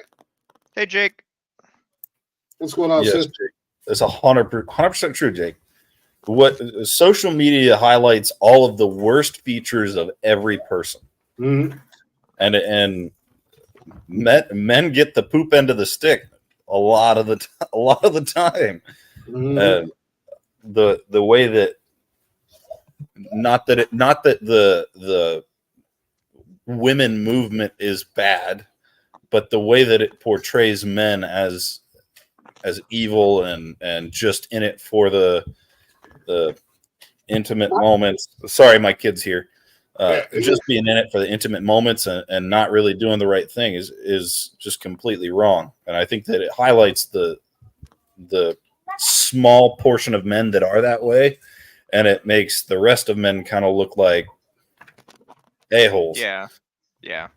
But well, that's like one thing I didn't like about 2.5 Men is right. you had Charlie, who was the adulterer, the fucking asshole, and then you had Alan, who was made to look like a bitch. Yep. And it was just like, really, like, I give it to. I'm not a dad yet. Me and my wife are trying, but at the same time, like, I give it to the like. There's so many people I've told Connor and I told Glick, like, they are like the people that I want to thank for being such good role models for their kids, because it's like, that's one thing that I never had growing up, with my father leaving at such and abandoned me at such a young age. I never really had that. Like, yeah, my brother's dad took me in and all that, but at the same time, it wasn't like the same for me. I was like, none of us got scared. And like, I've told Connor and I've told Glick and I've told a few other people on the podcast, like in private, that, I just hope I can be that dad where my kids one day say, hey, I saw my dad cry, or I saw my dad, be open with us about certain things that are going to be happening to us in life, or that, having mental health issues is okay. It's not that it's going to define us for the rest of the day. And I think with the way my dad was born back in the 50s, you couldn't show a lot of that emotion. And so it made you look like you were in fear. There's I think it was Glick or Connor one time had shown us a clip from Modern Family where Ed O'Neill's character had pretty much said, hey, he was supposed to be the tough guy and that he loved his father, but yet he wasn't supposed to cry at his own funeral. Mm-hmm. And that really hit hard. Yeah, I will say that one of the shows that, and he's been very, his personal life on the side definitely doesn't do him any credit for the show, but the show that I think highlights how the normal everyday dad really is, and some of the more redeeming qualities of men, was The Cosby Show. He was known as America's father for a reason, because it highlighted how to be a good dad. You know, we won't talk about the fact that he was a serial, rapist. Yeah. My kids are around, so I was trying not to say it. That's what we say. But we also we can't say the hard R word, so we say grape. Grape, yeah. It'll bump us into a no category. Yeah, it was a show that, he was able to be funny. He was the oaf sometimes. He was the let's woohoo guy sometimes. And then he was a dad, and he went to work, and he showed his kids how to live. And again, forget his personal life. That was, in my opinion, one of the shows that far and away depicted the way that most men and most fathers should and do act, and kind of excluded that small portion that always gets highlighted in today's media. And there were a lot of great TV dads. Bob Saget in Full House. Yeah, you have the Waltons. The dad from Family Matters. Carl. Yeah, Carl. Carl. Uncle Phil from Fresh Prince. Oh, he's a good one. Oh, Tim Allen, and to bring up Tim Allen again. Yep. And he played a dad in multiple shows. John Ritter and Eight Simple Rules. Yep. Yeah. He did that. God, I love that show. There's Alan Thicke. There's a lot of great TV dads in history, but and really, I think I said Robin Thicke. I meant Alan Thicke. I don't know his name. I don't know his name. All I know is he's thick. Want it. But yeah, no, the singer that sang Blurred Lines, he's a great father, Yeah, no, there's a lot of great TV dads out there. I mean, even guys that didn't necessarily play good guys. Tony Soprano, not necessarily a good guy, but man, you fuck with one of his kids. It was, and he tried to teach his kids, how to be as honest and good as you possibly could when you're in a mob family. But as far as the relationship goes, it kind of closes out. Yeah, my bad, wrong thing. But all those relationships for men are part of the psyche of today's men, our man, and all our relationships that should be celebrated by our society and our culture.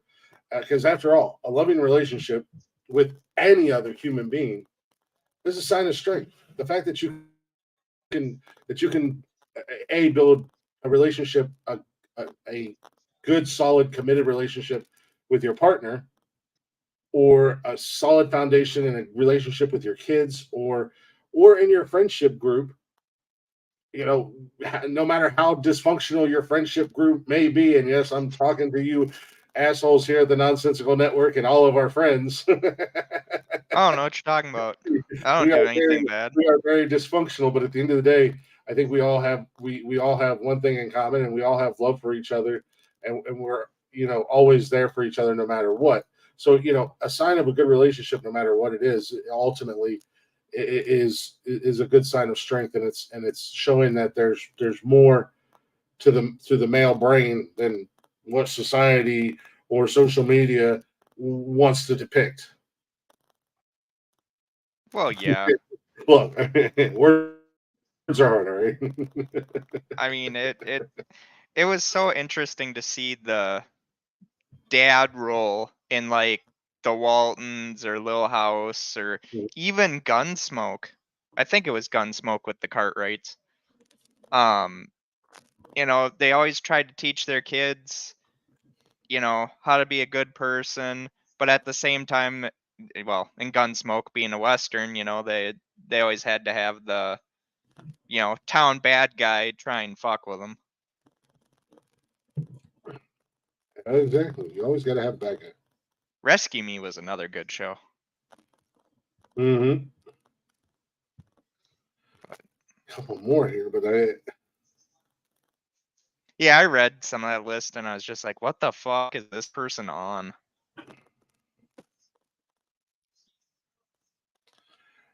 Well, and I was hoping Bonanza. Thank you. Connor kind of stepped away, but this next one, I think Connor might have a lot to say on it. I know I do as well. No, I lost it. There it is. Excuse me. Excuse me.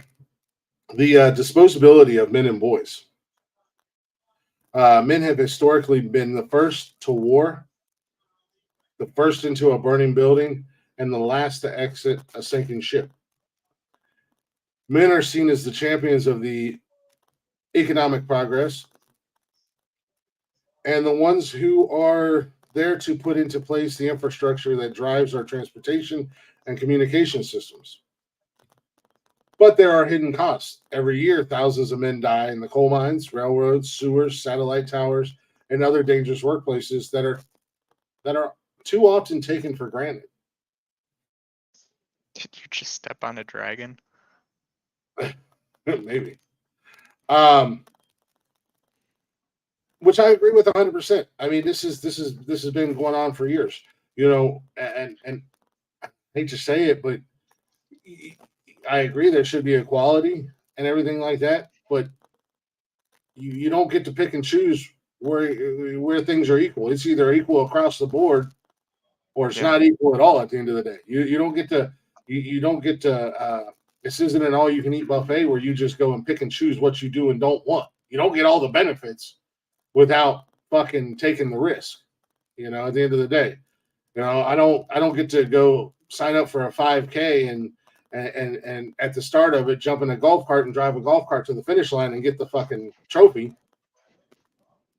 So, in what sense, I'm sorry if I'm on a sinking ship. Hey, equality, remember? Yeah. I'm getting on that boat with you. Yeah. Hey, this big fucker's sinking. I ain't staying on it. Yeah, there's plenty of room for both of us. Yeah. Move over, Rose. Yeah. And for so long with the draft, and I was that's why I wanted Connor to be here, because I know there's not a draft right now or anything like that, but if there is a draft, I don't know, I don't believe, from my understanding, women have to, like when I turned 18, I had to sign up for the draft. Same here. I don't believe women have to sign up for the draft. I could be wrong. I was going to ask Connor because he's most recent in the military. He might have a little bit more knowledge on that than I do. But my 18th birthday, one of the first things I had to do was go sign up for the draft, just in case there was ever a draft. Mm-hmm. Again, you want equality, but you only want equality when it benefits you. Yeah. Well, I mean, that's with anyone nowadays. Well, yeah, that's 100% across the board. But yeah, I mean, if you look at it, and don't get me wrong. I mean, if I was working in a coal mine and there was a woman down there, it's just like if I was looking next to me at the guy beside me, as long as he was capable of doing the job, then let's go. Same thing with a woman. If you're capable of doing the job, then let's rock and roll. If we're in the military together and you're capable of doing what I'm doing, let's fucking rock and roll. However, I mean, God love her, but I don't think if I get shot down, Nikki's picking my big ass up and carrying me out the jungle anytime. She's finishing the job. Let's be honest. Oh yeah, let's be. Hey, what happens in the jungle stays in the jungle. Exactly. So again, they can choose. Guys don't as men, we don't get the choice. It's something we have to do on our 18th birthday. Yep. Sign up for the draft. Yep. Exactly, and I have friends of mine that work in the construction business, that work in the oil business, and some of them they put them into shape. A friend of mine from high school, we've been friends, Jesus Christ, since 7th grade. She used to be a prison guard in a men's prison, and I felt bad for the prisoners that were in there if they would have crossed her. Did she walk tall in that prison? She walked tall. No, she just handle her own. But yeah, like it's that thing, we are, as men, we are so easily, just tossed away. at the end of the day, unfortunately. And it's call a spade a spade. First one, first to go in war. We have the dangerous jobs. We're like I said with the sinking ship analogy, women and children first, and then if we have lifeboats, maybe you can survive. I'm on the Titanic and I'm sitting there looking at Jack, going, "Hey, I feel you, bro." I guess we're both dying. There's plenty of room for you on that door. I see that. You should have snatched your ass in and said equality. You're out in Europe, we're drowning. It's all equal, right? And James Cameron should have kept his mouth shut about that movie. And big ups to the women who are in male dominant jobs and doing a good job and proving themselves, because I hate to break it to you, but I've been in construction pretty much most of my life. And every new job I walk onto or new job site I walked onto, I still have to prove myself to the guys that have been there. So it's not like you're any different because you still got to prove yourself. You got to prove your worth. And it goes on and it says from the invisibility of boys who are being and here's a kick in the nuts for you. And I know this from a few other things that I've looked up and read about the situation. When we hear about sex trafficking and we hear about, keep your daughter safe, nobody ever reports or tell you how many boys are being sex trafficked these days. How our boys are in just as much danger and just as much risk of being trafficked. And we have to make sure our sons are mindful of, situations and their surroundings and stuff like that. But as I said, from the invisibility of boys who are being sex trafficked to men who are being exploited as cheap manual labor, there is something in our collective consciousness that treats men and boys as disposable. So again, like I said, it's just, it's like, where is the outrage, and where is the hooting and hollering in the parades and stuff like that, and the outcry for something that happens to women but also happens to men or girls and boys. Even the world of sports and entertainment, this is true. Mm-hmm. Showcase someone as a hero, but when they get catastrophically injured, there's always someone next in line. Brett Favre, or say for instance, Brett Favre, using a football analogy, Brett Favre got a little older, wasn't quite up to Brett Favre. I mean, I think he still had a couple extra good years left in him, and he proved that. 09, baby. And they just tossed him to the side for Aaron Rodgers. Aaron Rodgers starts to slip a little bit, and God, Green Bay, you really are some assholes, by the way. And then they go, well, we're going to start fucking with Aaron Rodgers and try to make him our puppet, and Aaron Rodgers is not going to happen. So they brush him away, and here comes in Jordan Love. So, so it's like it's one of those things of what we think is progress often comes with an enormous price tag for men and boys.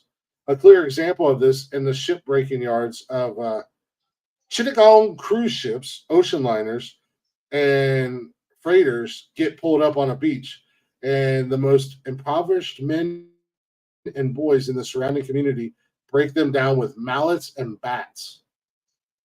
This is where ships go to die, and men and boys do too. So I mean, they're literally just, here's a fucking mallet and a bat. Go dismantle a ship. Like, I gotta go, guys. Sorry, I gotta handle some stuff. All good, man. All right, Connor. I mean, look at what's going on now with the big whole Nickelodeon thing. They were talking so much about Amanda Bynes and a lot of the women, but Drake Bell, thank you. He comes out and pretty much says, he was always sent to this abuser of his, and now he's finally being able to tell his story. For so long, he was known as John Doe because of, you know. I mean, look what they've done to Corey Feldman. Hollywood has made Corey Feldman look like a fucking crazy lunatic, and he has been talking about what happened to him and Corey. Haim, yep. You know, what happened to him and Corey in the 80s, and so many other male celebrities. I mean, Terry Crews came out and spoke about what happened to him, and it literally was a headline for like 30 seconds. Yeah. And then it went away. And I was actually just going to touch on that. It says men and boys are also invisible victims of rape and sexual assault. There is no clear language, few outlet for them to talk about it, and often society-driven reluctance for them to come forward. Well, not only I understand that victims of SA or rape, when it comes to women, a lot of them won't come forward because they're embarrassed. They're embarrassed or they're ashamed or they're scared. But and we live in a society today there's proof in the fucking pudding. In America, it used to be guilty until proven, or innocent until proven guilty. Now you're guilty until proven innocent, and then you're still guilty. Innocent, you're still proven guilty. There's so many fake accusations out there, and then on top of it, not only are men not coming out about it because it gets swept under the rug, it doesn't get talked about, nothing gets done about it, but then on top of it, you have women coming out making fake or false accusations and not being held accountable for it. How many times has it happened recently where there's been false accusations and stuff like that, and this guy's been dragged through the mud for the last 3 years, and the woman or the women who did it just walk away like nothing happened? Well, exactly. I mean, even when it doesn't come down to sexual assault, men getting abused. I mean, I'm one of those statistics, whether I like to say it or not. I'm a statistic of my mom was abusive to me and my brother. And you try and go for help, but like we said on the trauma show, the system is broken. The system is not created equal for everyone. I'll fight anyone on that fucking mountaintop any day of the goddamn week. It 100% is. I mean, and that's the other thing. Not only the rape, but the sexual assault, but you also don't see a lot of men coming out and admitting to being victims of domestic violence. No. I had it happen to me. I was in a group chat a few years back, and or not a group chat, but a conversation, and it was the topic of DV, and I said, I kind of went through it myself, and I was like, it's not that big a deal. For me, it's not that big a deal. Mentally and physically, I was with a woman or a couple different women that like to put hands on me, and I, being me, I never did anything back, but I had several women in there and go, oh yeah, like, look at you, Glick, who's gonna hit you? Well, really? Because I'm gonna tell you what, right now, I'd be willing to bet that you same ladies that are saying this are the ones that are hitting your men or mentally fucking them, which is a sign of domestic violence. Yeah. I was about to say, it's most time it's not these. Also, I'm not going to completely, because it's a lot easier for me to walk away from that situation than it is for women. I understand that. Trust me. I've seen it a lot in my life. It's a lot easier for a man to walk away from the situation in some aspects. Physically, am I bigger and stronger, and I can pack up and leave, and but then you got to deal with the potential of stalking and everything else. But at the end of the day, it's like it's almost a mockery if you come out as a man and say, yeah, I was in an abusive relationship. Well, that sounds like your fault. Why didn't you fight back? Because then they call the cops on us, and when you were in the same situation. You know what happens if Nikki punches me in the face and I smack her, I go to jail and she doesn't. The cops say, you should have called us. Why? So you guys can show up and leave, or take me to jail because I'm the man and I'm quote unquote the aggressor, even though I was the one that was attacked. Yeah. I'm not gonna waste my fucking time. I'm not gonna waste my time and energy. Well, and that's the thing, at the same token, like you were saying, everyone out there wants to say, oh, well, like you said, they look at Glick's size and it's like, well, you could easily walked away. the mind fuck is the worst part of all that shit. It's the mind fuck. Because like he said, she can put hands on us, but we put hands on them. Most of the time we're hauled off to fucking jail, or we're told, hey, you know, I can take your kids away from you. Yeah. And that's why I always was afraid to be a dad. Granted, I always want to be a dad, but at the same time, I'm glad that I've actually found the woman that's not gonna be hopefully using that mind fuck on me. Yeah. Because the worst thing you can ever do to a man, you can stab him, you can cut him up, you can say what you want, but you take that man's kids away from him for doing nothing wrong, and you will find a broken man. I mean, I seen it.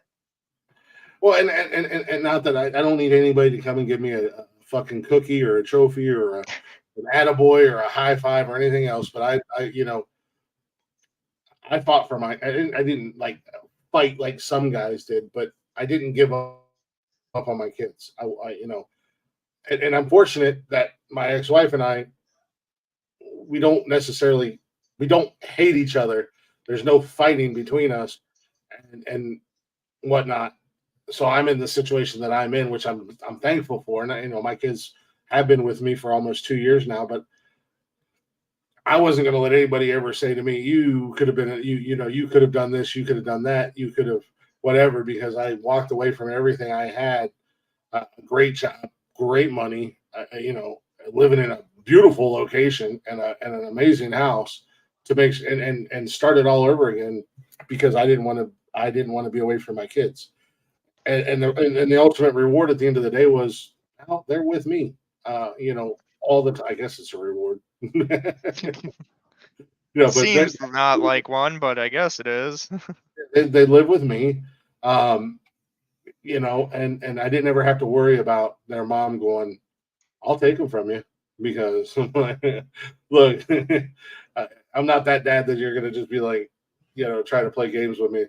And she knows that, and so I'm grateful for that, not having that situation. But I have seen, I have had friends who have given up everything and spent every dollar they have to fight for their kids just to get fucked by the system, just to get royally fucked by the system because the mom, just because she could, was like, yeah, no. Now I'm gonna make things. Now I'm gonna make your life a living now. Yeah. Just because we could. And in all honesty, I have a very good friend of mine. His baby mama wasn't nothing but a womb donor at the end of the day. Mm-hmm. You know, he was about a worthless fucking pile of shit. And it cost him thousands and thousands of dollars to get custody of his daughter. What are you talking about? Huh? What are you talking about? A friend of mine from high school.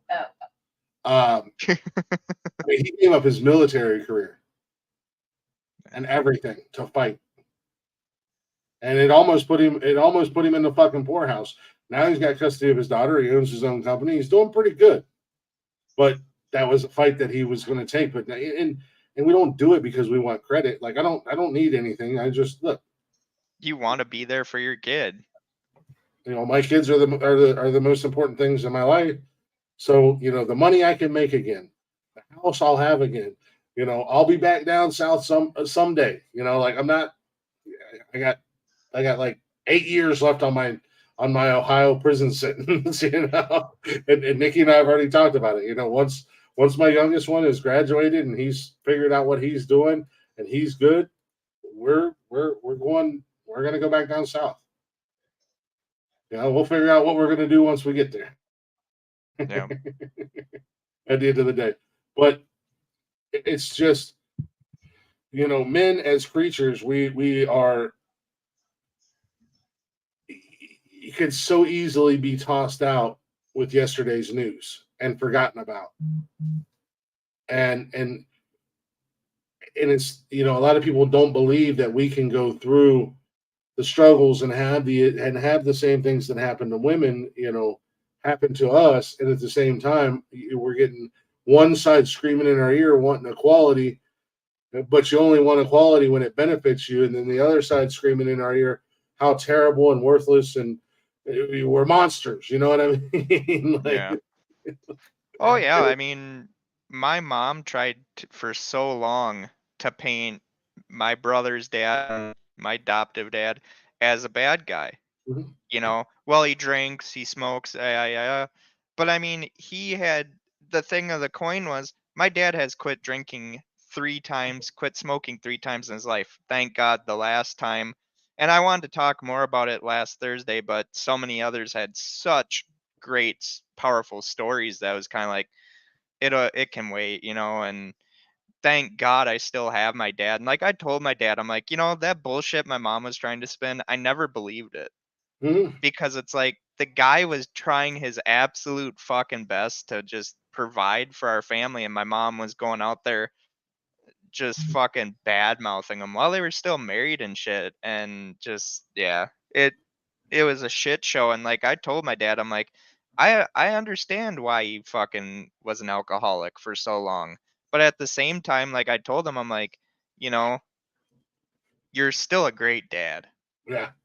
greatest Well, dad I could have ever had. that's the thing, you know, as kids, and you know, as kids, we don't know any better.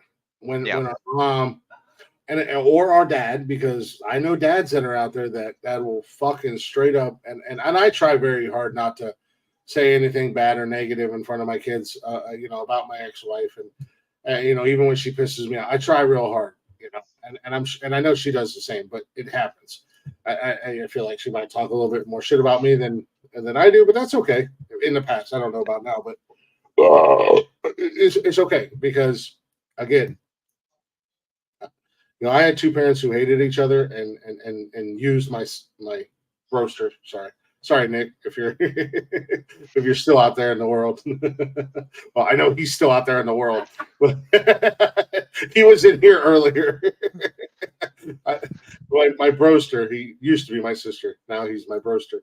You know, they used us as pawns in their stupid little fucking game to one up each other or get back at each other or to hurt each other. And you know, I know like you know, pops won't admit to it, and if mom was still around, she wouldn't fucking admit to it. But it is what it is because at the end of the day, as kids, eventually we grow up, and we can look back on it and go, you know, mom said some crazy shit or dad said some crazy shit. And now that I'm looking back on it, I realize that the actual problem wasn't just dad or wasn't just mom. It was both of them, or vice versa. You know, like you know, it could just be a dad or it could just be a mom. But as they grow older and they start to have a mind of their own and start to think for themselves, and especially once they become adults and they're out in the real world and they can look back on things, then the truth is going to come out at the end of the day. And yeah, those first 18, 19, 20, 25 years, 30, until they figure it out, Yeah. they might be hell for that other parent. Once they figure it out and they go, oh, you know what? Dad said some crazy shit about mom, or mom said some crazy shit about dad. And now that I'm looking back on it, it was all fucking bullshit. You know, like even myself, you know, I go, not everything mom said about dad was true, but not everything dad said about mom was true. Yeah. But they definitely had their faults, and they definitely did one hell of a job, you know, fucking my broster and I up. And even my older sister, you know, she went through the same thing. And it was just like, wow, you know, with my dad and her mom.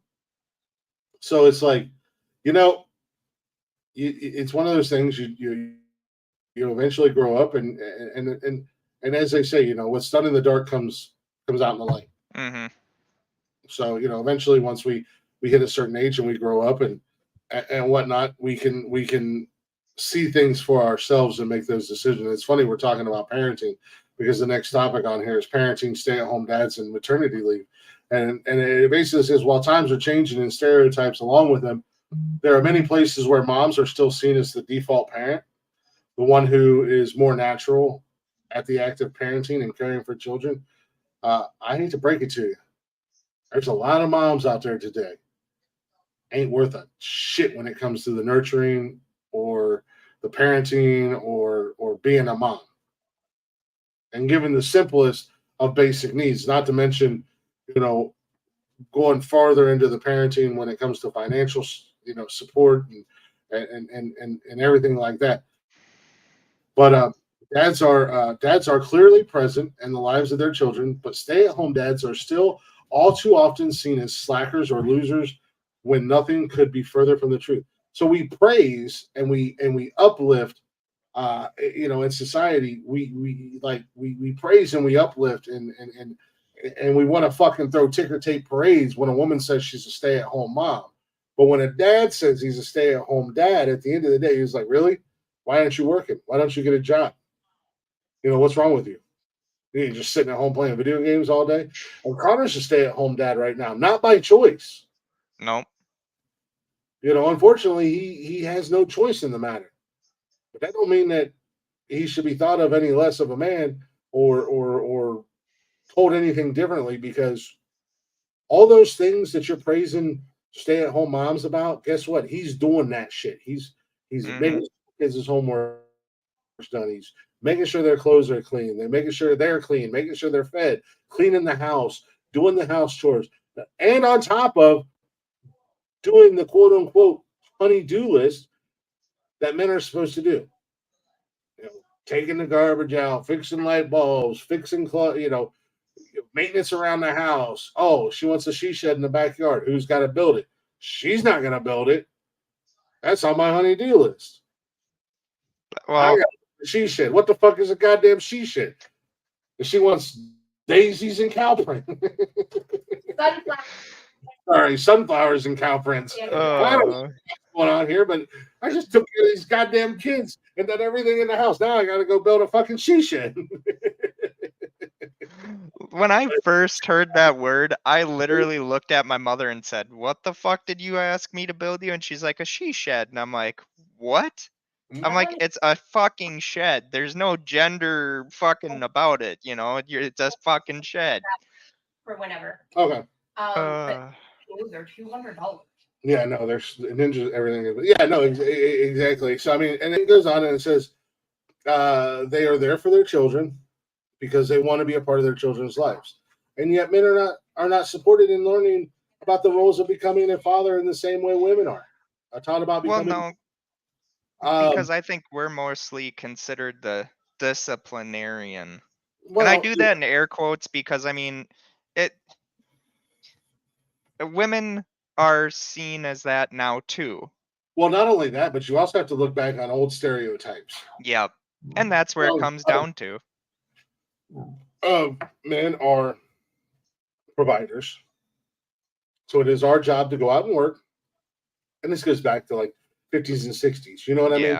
The Leave It to Beaver type shit on television. Fathers knows best. Yeah, the mom stayed home and the dad went out and worked. And mom took care of the home and the kids. And dad worked and made the money and provided the roof over the head, the groceries, the essential quote unquotes. And times are changing because and it's great that women are out there in the job force and they're given the opportunities to make more money, to be the breadwinner. There's no shame. There's no shame. Like, fuck. And I know my kids are almost grown, so it'd be super easy. But hey, I let Nikki fuck around and make way more money than I do, and I have the opportunity to stay at home. And guess who the fuck is staying at home and cooking and cleaning and doing building me a she shed. And building her a she shed, and cooking and cleaning, and I'll be a goddamn rock star, and I'll still have time to play Call of Duty. And do podcasting and shit. Like, I'll be a fucking rock star. Shit, man, I'll be fucking Gordon Ramsay in the goddamn kitchen and Martha Stewart in the rest of the house. Well, I know me and my wife had even had this discussion about like when we have kids, and like I told her before we even got serious, I'm like, at the end of the day, I really didn't give a shit how much money she made. She could make more money than me. Doesn't mean she's better than me. But if I made more money than her, the stereotype of it all is like, oh, she ain't doing enough. And I always told her, I'm like, Alyssa, you're doing more than half the people in the world do nowadays.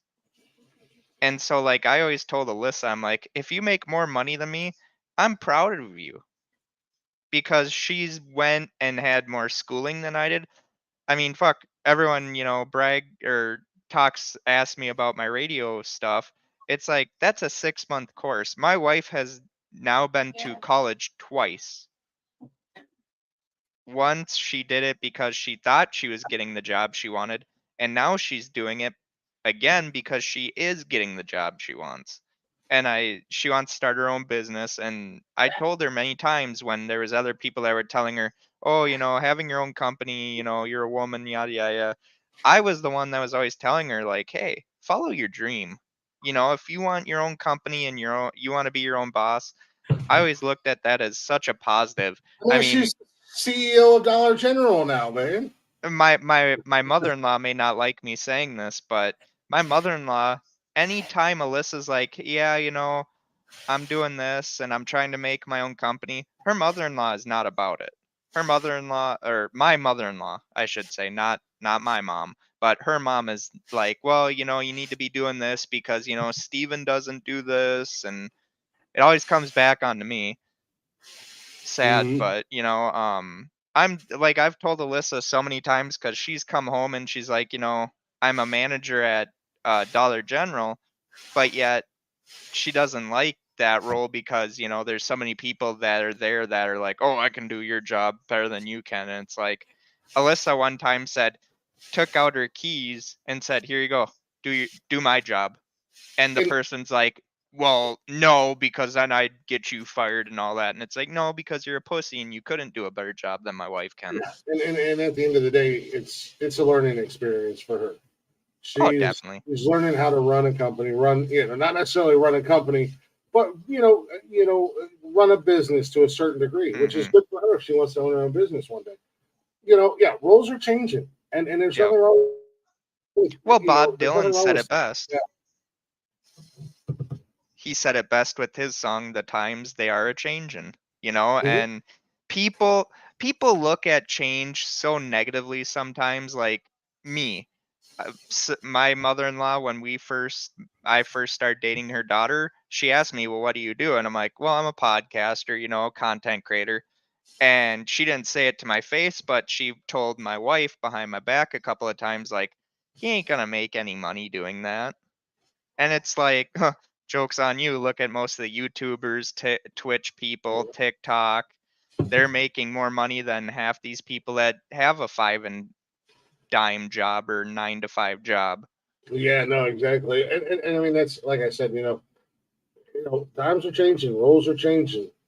It's reversing around, and I, God, I wish when my kids were younger, I would have had the opportunity to be a stay at home dad because I missed out on a lot because I was working 70, 80 hours a week. I missed out on a lot when they were younger, but I was there for the important things. I made sure I was always around for the important things and stuff like that. But they're just randomly on a Tuesday going to the beach just because I missed out on that stuff. I would love to have had that opportunity, but I didn't. Now I try to make up for it now. I made the decision when I moved back to Ohio that I wasn't going to put my job first. You guys have me for 8 hours a day, and if I'm off on the weekends, I'm off on the weekends. When I'm not here, I'm not here, and I'm not thinking about work. Um, and I've got to be around more and do more things with the kids, and I still plan on it's like Picnic. huh? I totally forgot to tell you. You have to leave work early on Friday. Uh-oh. Forgot to tell you. What Friday? Next Friday, the 5th. Why? It's Austin's pinning ceremony. Oh yeah, that would have. That's my fault. That's That's also her. I don't know why she's not talking. Maybe she just thinks it. I don't know. Totally, I forgot. Yeah, that's also her fault. She should have told me. Yeah, okay. Yes, I need to tell them. Yeah, absolutely. She got 6 tickets. But no, like, I 100% agree with you on that, Glick. If not, she said she would give them to Granny and Pappy. I know my wife hates some of the requirements of her job where she's never really had to, since she took on this role as manager, she's yet to have a weekend where she's off. But now because she was able to build her own crew and hire her own people into her crew and all that, now hopefully this weekend will be the first weekend. Like I told my wife, I'm very proud of her. I'm happy that she gets this opportunity to be a manager, but at the same time, like, I haven't seen my wife in days, and people are like, well, she comes home. It's like, yeah, but then she goes to sleep right away. Yeah. And it's like, I told her I'll never be that person because there's going to be so many things I'm going to miss. Like my dad, love him to death. He busted his ass for so many years, but for my very first day at kindergarten for the orientation, he was the one to bring me there. And Yeah. like people were like, "Well, why didn't your mom?" And I'm like, "Well, because my mom didn't want to do it." So then my dad had to take off work, bring me there, and it's like my mom always wondered why I had such a better relationship with my dad. It's like, well, because my dad did things I wanted to do. Like he was there when I played sports, he was there when I fucked up my knee. He had to make the terrible decision of, does Steven keep the leg or does he, do we saw that motherfucker off? I would have And cut it off and gave you a peg leg because that would have been cool.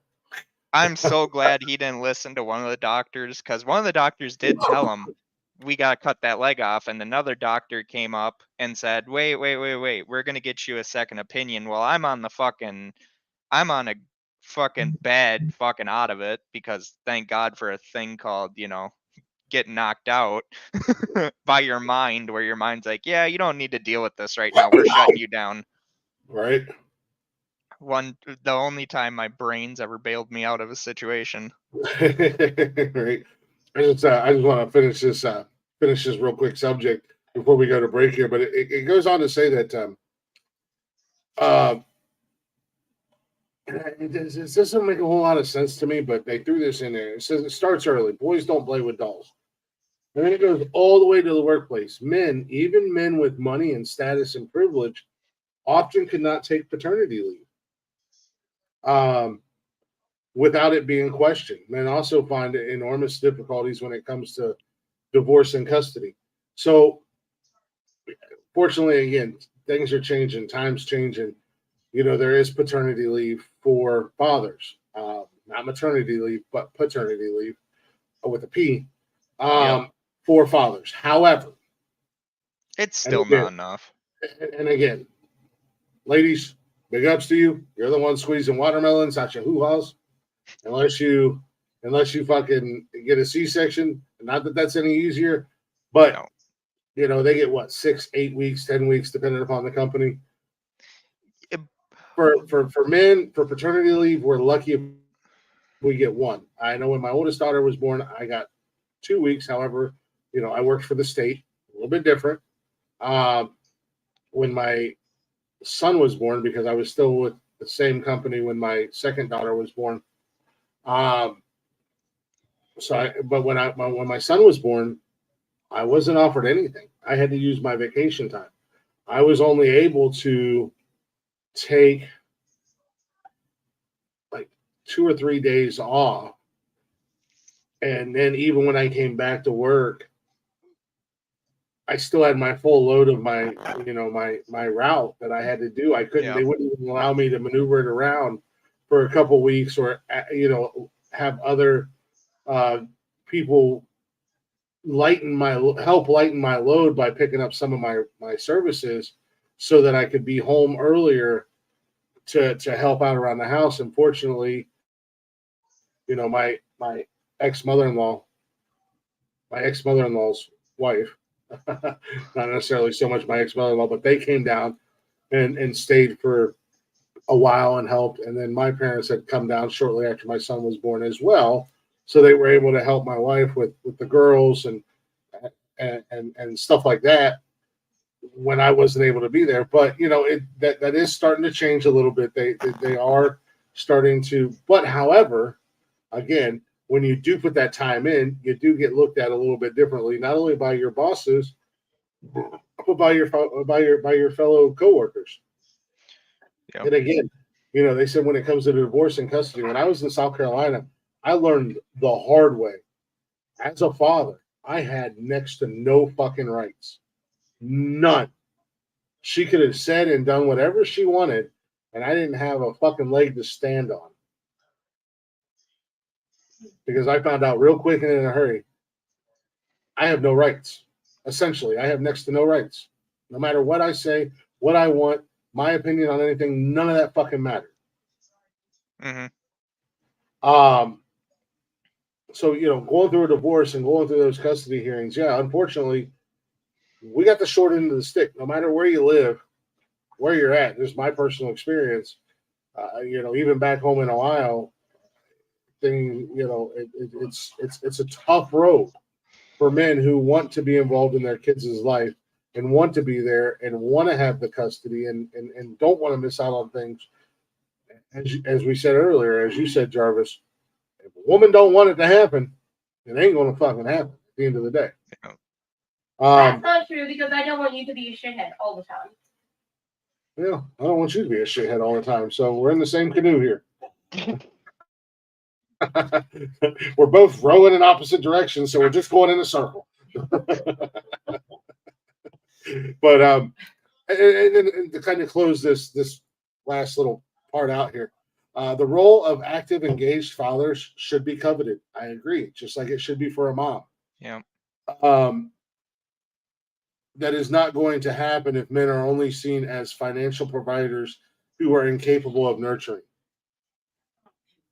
And unfortunately, that's kind of the role that women are put into the more nurturing role and men are put into the financial provider roles. So until we start having open minds going, look, men and women can play both. And a lot of times you can play both roles at the same time.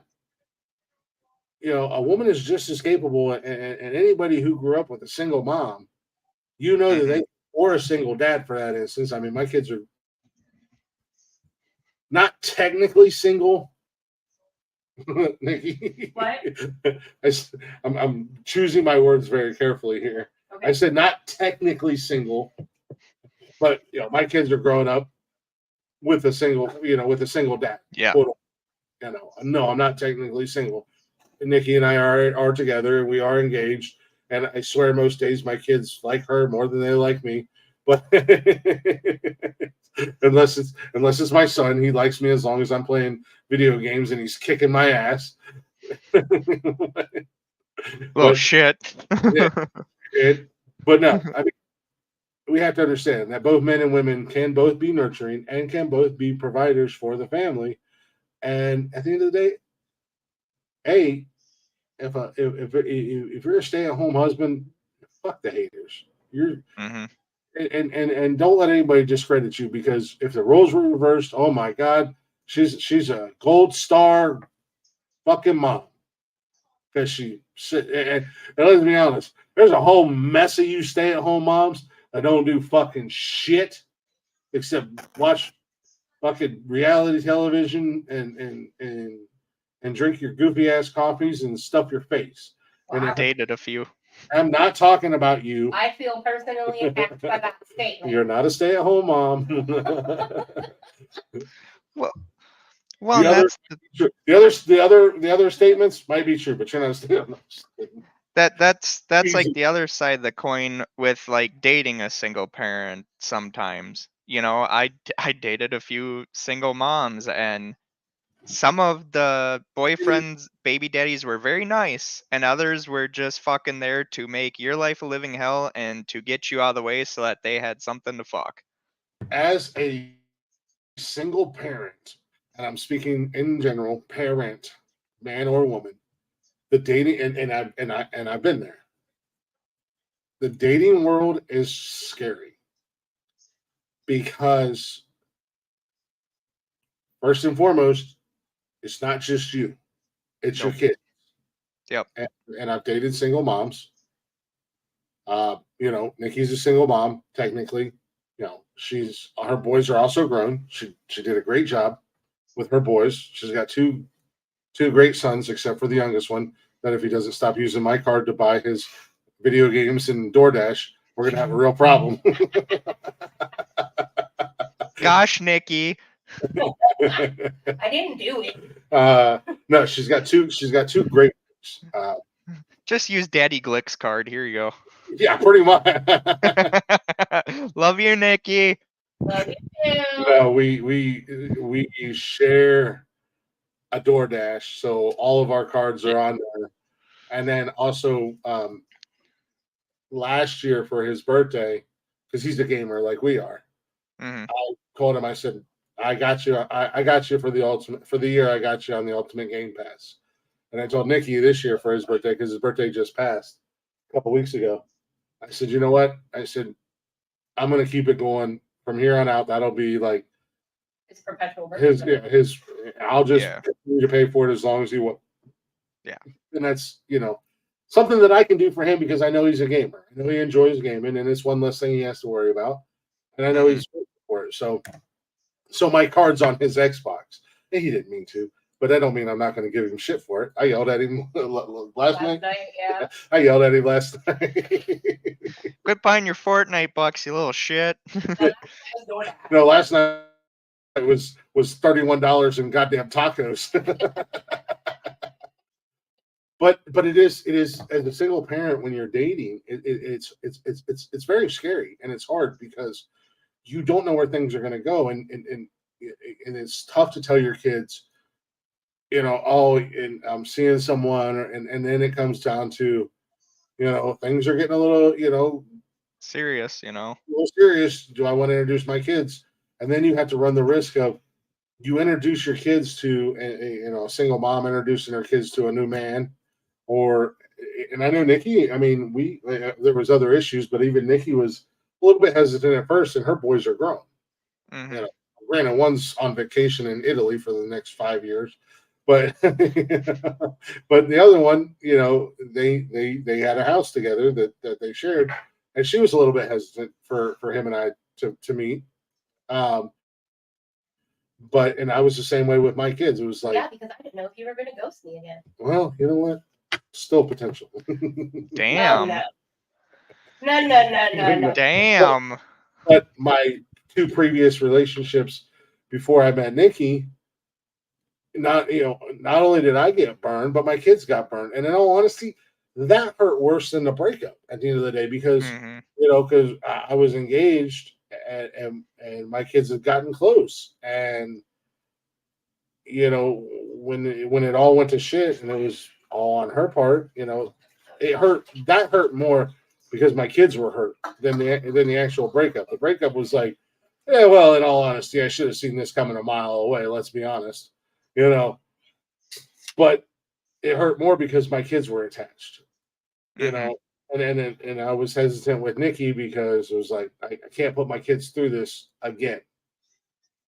So that makes it very hard for single parents, single mom or single dads to date. Not only that, but then you're running the risk of introducing your kids to a complete stranger, and you don't know what they're going to do to your kids. You turn your head for a second, and you don't know what's going to happen. Well, exactly. And like I said earlier, I'm not a parent yet. We're working on it, but like I Keep had practicing. met a I know. That's all it's been.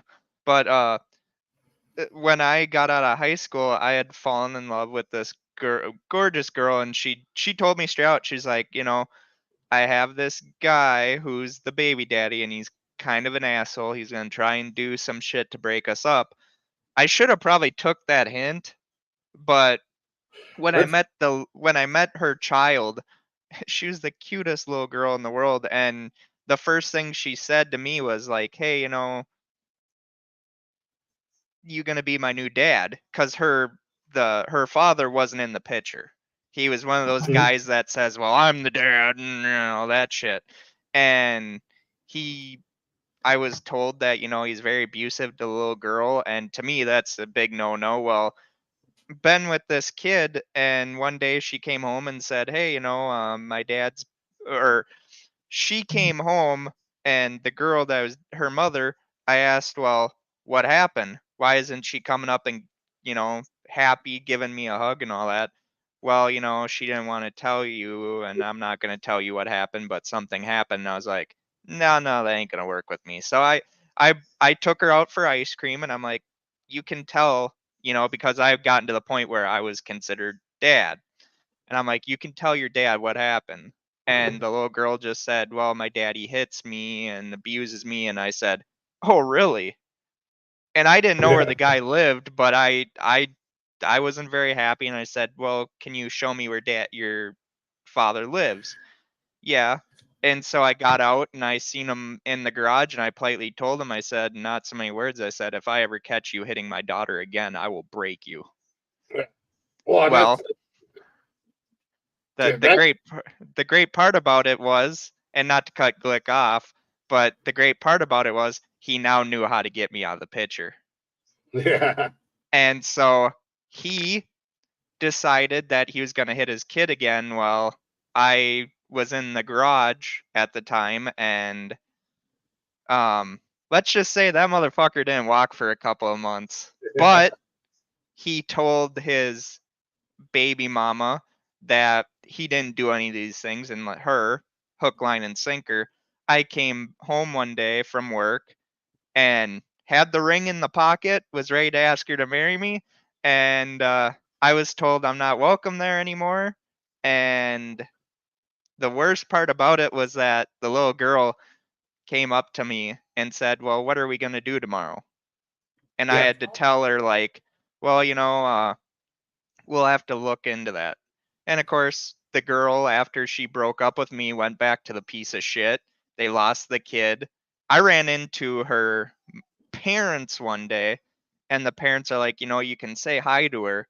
And I seen the little girl that I was helping raise running around. She was probably all of 10 at that point. And I said, you know what? I would love to, but I said, you know what? It hurts too much. Yeah. Well, that's the flip side of the coin when Yep. you date single parents, Oh, because it you sucked. you get attached to their kids, and it happens on both sides of the coin. Oh, definitely. For men, but the flip side is that you do get attached to their kids, and my ex fiance, the second time that they came out to visit, her son was already calling me dad. Now it wasn't later. Mhm. It wasn't until later on down the road that I was like number 47 in the last 2 years of dads that came into this poor kid's life. Yeah. But I was around at that point in time the longest. So that was the other thing. Not only am I dealing with my kids being crushed and dealing with a breakup, but then he still texted me and he was like, "Are you still going to be my dad?" And it was like, how the hell do I have this conversation with a fucking Yeah. 6-year-old? You know what I mean? Like, it was just like, look, dude, and I tried to talk to him, as best as I could in kid talk. And your mom and I are not together anymore. She has a new man. I was like, but if you ever need anything, I'll always be around. Yeah. I went the exact opposite, because once I was out of the picture, it was just like they had told her that I was a drug addict, that I was never going to make them my family. And when I ran into her grandma that one time, and I recently got back in touch with the grandma, and the grandma said, well, do you want to talk with her? I can give her your number. Mm-hmm. And I was just like, she's a teenager now, and it's just like, I just said, well, I was like, well, what am I supposed to say? Yeah, right. And the Exactly. grandma's like, well, Steven, we've always told her that you weren't that guy. You were a very well behaved man, and that our daughter had kind of kicked you out because you had defended your little girl. I mean, I Yeah. had a picture in my wallet of this little girl showing to coworkers saying, yeah, this is my daughter. They knew the story about it, and they're just like, man, how can you deal with the way this guy treats her sometimes? And I'm like, trust me. And then finally, when I snapped, and I was such an idiot, I drove all the way home after I had done what I did to the guy, just punching my steering wheel while she's watching me do this, and just calling myself a stupid motherfucker, because I knew as soon as I got back, the walking papers. Yeah, no, exactly. I mean, that's kind of like I said, it's. I mean, I imagine Nikki went through the same thing when the boys were younger with, the struggles of dating and introducing the boys or whatever. It's just there's no easy way around it at the end of the day. I mean, you're taking a huge risk, and it's one of those it's one of those catch-22s when it comes to single parents dating. And God, this would be a great full-on show. You know, it's one of those risks that it's either a huge reward at the end of the day, or it's a huge fucking fail. There's no in between. Yep. There's no well, well, I mean, depending upon the person that you are, you know. My ex-fiance in between, it's like, well, you get to meet daddy number 75. You know? Oh, But my mom was the same way with us kids. but you know, but ultimately you're taking a huge risk, and it's either going to be a huge fail or a huge reward. You know, I believe and I truly feel like my current situation, as far as the kids are, you know, as far as the kids go, it's the risk paid off. You know, it's a huge reward. Mm-hmm. You know, I don't foresee Nikki going anywhere until I'm forced to move to Cancun. But that's because, as she was told earlier today, this is a choose your own adventure book. Yeah. You know, I think that, you know, you know, for the kids, you know, it's a huge reward, and it was a situation that she didn't even have to remotely even think about being in, because she already did the mom thing. Her boys are grown. She's ready to live her life and do the things that she wants to do now that her boys are grown and they're doing their own thing. And then at the same time, it was like she never had daughters to deal with. Now she's now she's got two daughters, two bonus daughters, and a third bonus son. And you know, for me, I like, for me, I don't know what I'm doing, because like her boys are grown. So this is like territory for me that is unknown. It's like, uh, you don't necessarily need a dad. You know, you guys are grown and you're doing your own thing, but hey, I'm a part of your life now. Yeah. You know, and so it's like, I have, you know, neither one of us, we're both kind of in, you know, uncharted territory. You know what I mean? It's like, I'm a cool guy. You want to get a beer? You guys are old enough to drink, right? Or and Don't tell your mom. Here you go. it's some fruity lemonade drink, but Oh. But no, like we're there's just, many. we're just both very happy and excited for Christopher, because he's finally getting his big boy taste buds, and he's no longer ordering off the kids menu at 23. like I said, and I know there's gonna be people out there like, well, Steven, you know, the little girl's grandparents are reaching out to you. It's like, what are you gonna say though? Yeah. What do you do now? Yeah. All this time has passed. What's done is done. I mean, you know, it would be like, you know, you know, 10 years down the road, my you know, my ex-fiance's son reaches out to me like, what do you want me, like, what am I supposed to do, dude? Like, you're a grown man now. Like, why are you even, you're like, I don't know where to take this. Or, you know, you know, or my ex-girlfriend, who, when we were dating, her son was 14. Like, all of a sudden, out of the blue, 10 years down the road, he's like, yo, what up, man? I'm like, bro, you're like 34 now. What's going on? Like, Yeah. yeah, like I didn't know you but 6 months or 5 months or whatever. Why, you know, like, you know, you know, or I don't know if Nikki ever dated any other single dads or anything like that. Yeah, so yeah, she never dated any. What up, motherfucker? So yeah, it's like, I don't think you did the wrong thing. I don't think you're doing the wrong thing. It's just, you I know, couldn't do anything. I was pushed out because I stood up for a girl that Known her for 4 years of her life when that piece of shit wouldn't even fucking pay for his own kid. I went out and I got diapers when her mom was crying because the piece of shit was saying that, oh, I'll take you to court and make sure that you and Steven can't have her and all that shit. I was there. And then at the same time, like I told my wife about this, I said, now it's like I can be back in her life, but at the same time, what are you supposed to say when she asks you, where'd you go?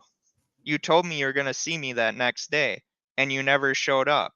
I had my bags packed for a big trip that we had planned to do because I was going to take her to some amusement park with and people. I had permission to do this, you know, as being part of a parenting agreement that we had. And then when it doesn't happen, it's like, but granted, I'm still considered daddy. So, I mean, at that point, she hasn't seen me in so many years. I'm still considered the dad. Yeah, exactly. I mean, that's the unfortunate and downside, so to say. At the end of the day, But one day, who knows? Maybe I will. But at the same time, like her grandparents took on that role because her mother was yeah. I dodged a bullet on that one, but I loved her mother. I yeah, was ready to make that commitment to her. But at the same time, me being the guy who I was, I should have known that that happiness was going to be yanked away from me.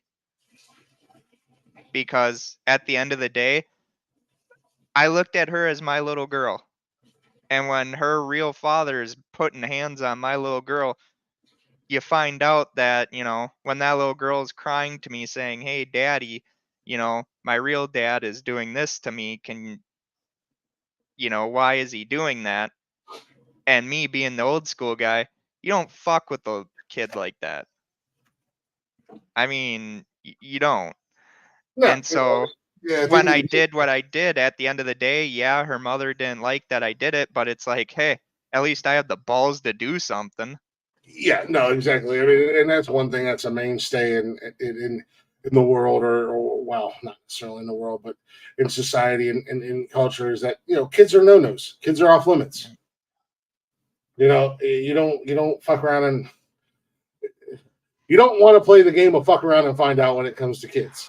Well, and here's the thing. The first day I met that cocksucker, because she waited to make me meet the guy, which I understood.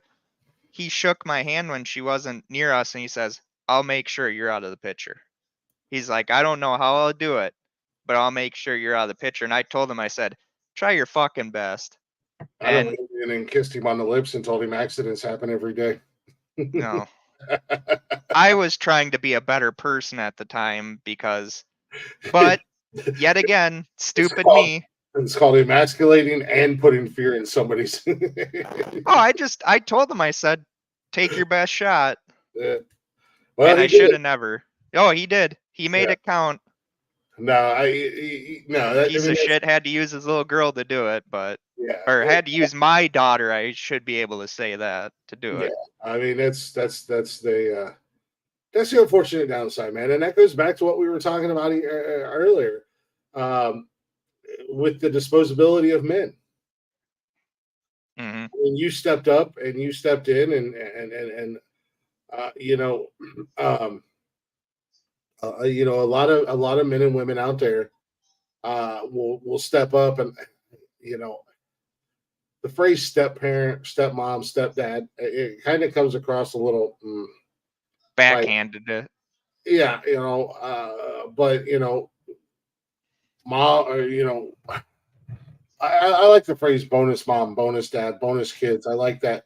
I like that saying because there's no negativeness to it. At the end of the day, you're like, I started dating a man or I started dating a woman, and part of the bonus was, my family grew. I went from having 3 kids to 5 kids. Nikki went from having 2 kids to 5 kids. It's a bonus. It's a perk. Mm-hmm. It's like a sign-on bonus. Well, like with my dad. Especially if their kids are cool. Yeah. she's got both of her boys are pretty cool. And I mean, my kids are my kids, so obviously they're fucking awesome. Duh. Like with They my come from the dad, loins of the champ. like with my dad, I only with my create brother's dad, Charles. with Brian, who is my brother's dad and who I consider my dad.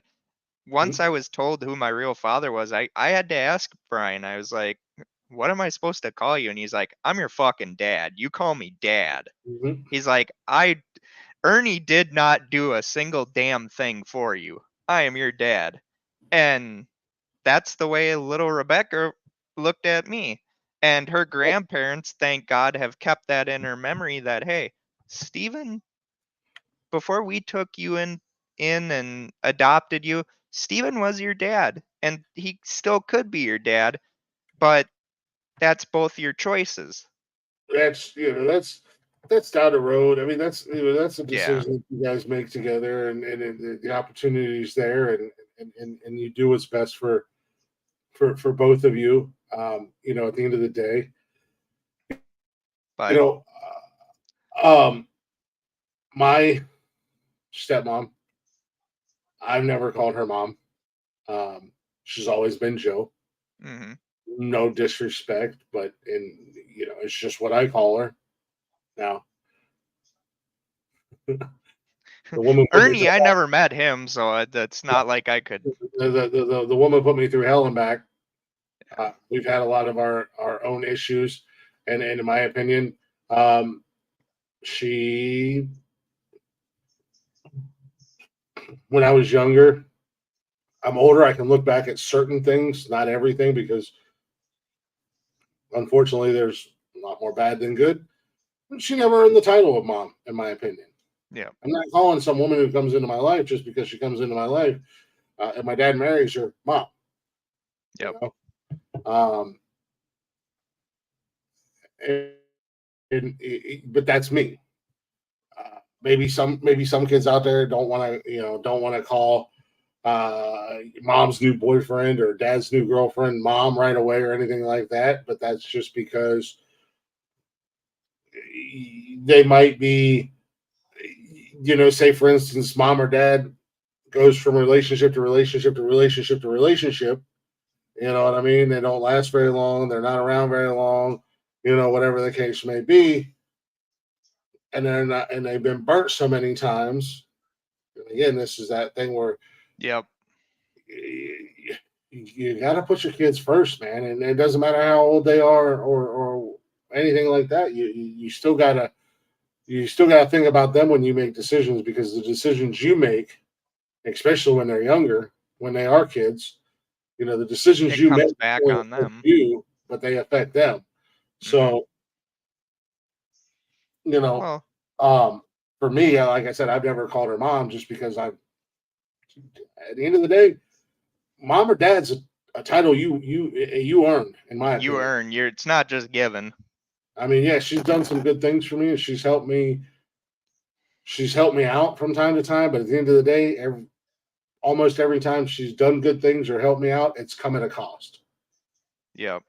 So it's not like where like my kids could come to me and be like, Dad, I need $500 to get my car fixed, and I'm like, all right, well, I don't have $500, but I'm gonna figure out how to get $500, and I'm gonna get you the $500 to get your car fixed. Yep. But you don't owe me anything in return. It is what it is. Like, you got to have your car, obviously. Unfortunately, we live in a world where in order to get to work or get to school or whatever, you have to have some form of transportation. Or hey, Dad, my relationship just went sideways, and I found an apartment, but I need $1,500 down. I have 7. Yep. All right, well, here's 1,000. Take the extra to get you some, microwave or your first batch of groceries or laundry detergent or whatever you need. Get you essentials. Get you toilet paper so you can wipe your stanky ass, or whatever you need. Some towels here. Here's an extra couple hundred, and it's not expecting anything in return. That's at the end of the day, that's my job. I got to make sure you're good. And I Oh, might not definitely. get the money, but I'll figure out how to get the money. I mean, my brother's dad has been a godsend for me and my wife.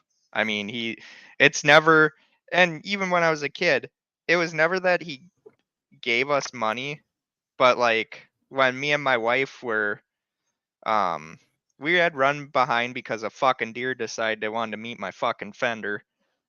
It happens. And me, I've never had that happen before, so I immediately just fucking, I mean, I punched that steering wheel, I hit that car, kicked a couple of times, but luckily insurance didn't ask about that one. Oops. But, you know, as soon as I see my wife, I was like, you want to know what my dumbass did? And I told her, and she's like, Steven, it happens. But me, I was beating myself up because it's just like, yeah, but where are we going to get this money? And it's just like, she's like, we'll find a way. And I was like, well, if my stupid ass didn't do this, we wouldn't need to. Yeah. And my dad's like, I had talked with my dad, and he's just like, he reached out and he's like, grabbed his checkbook. He's like, how much you need? And my dad's going to hate me if he listens to this podcast for telling that story, because my dad never wants that. He doesn't want the, He doesn't want the acknowledgement, the yeah, praise. he doesn't want that. He doesn't want the praise. That's what you do for And your kids, man. Like like yeah, I've never like have my parents helped me out. Yes, twice, yep. 3 times, 3 times. I've gotten money from my parents. Maybe four, going 4 or 5, No, maybe no, five, no, no, six, no, six. no. No. At most 3 times from my dad Yeah. and Joe. Right. Maybe 3 times I've gotten money from them, but every time I've paid it back and then some, and I Mhm. got text messages, phone calls, whatever. Hey, it's the 10th. That check in the mail. However, I have sisters. Nothing against my sisters, especially my baby sister. Love her to death. She's from my stepmom's previous marriage. Both I have 3.5 sisters. Jesus Christ. So my broster and I are from my mom and dad's marriage. My older sister's from my dad's first marriage, and then I have 2 sisters that are from my stepmom's previous marriage. Mhm.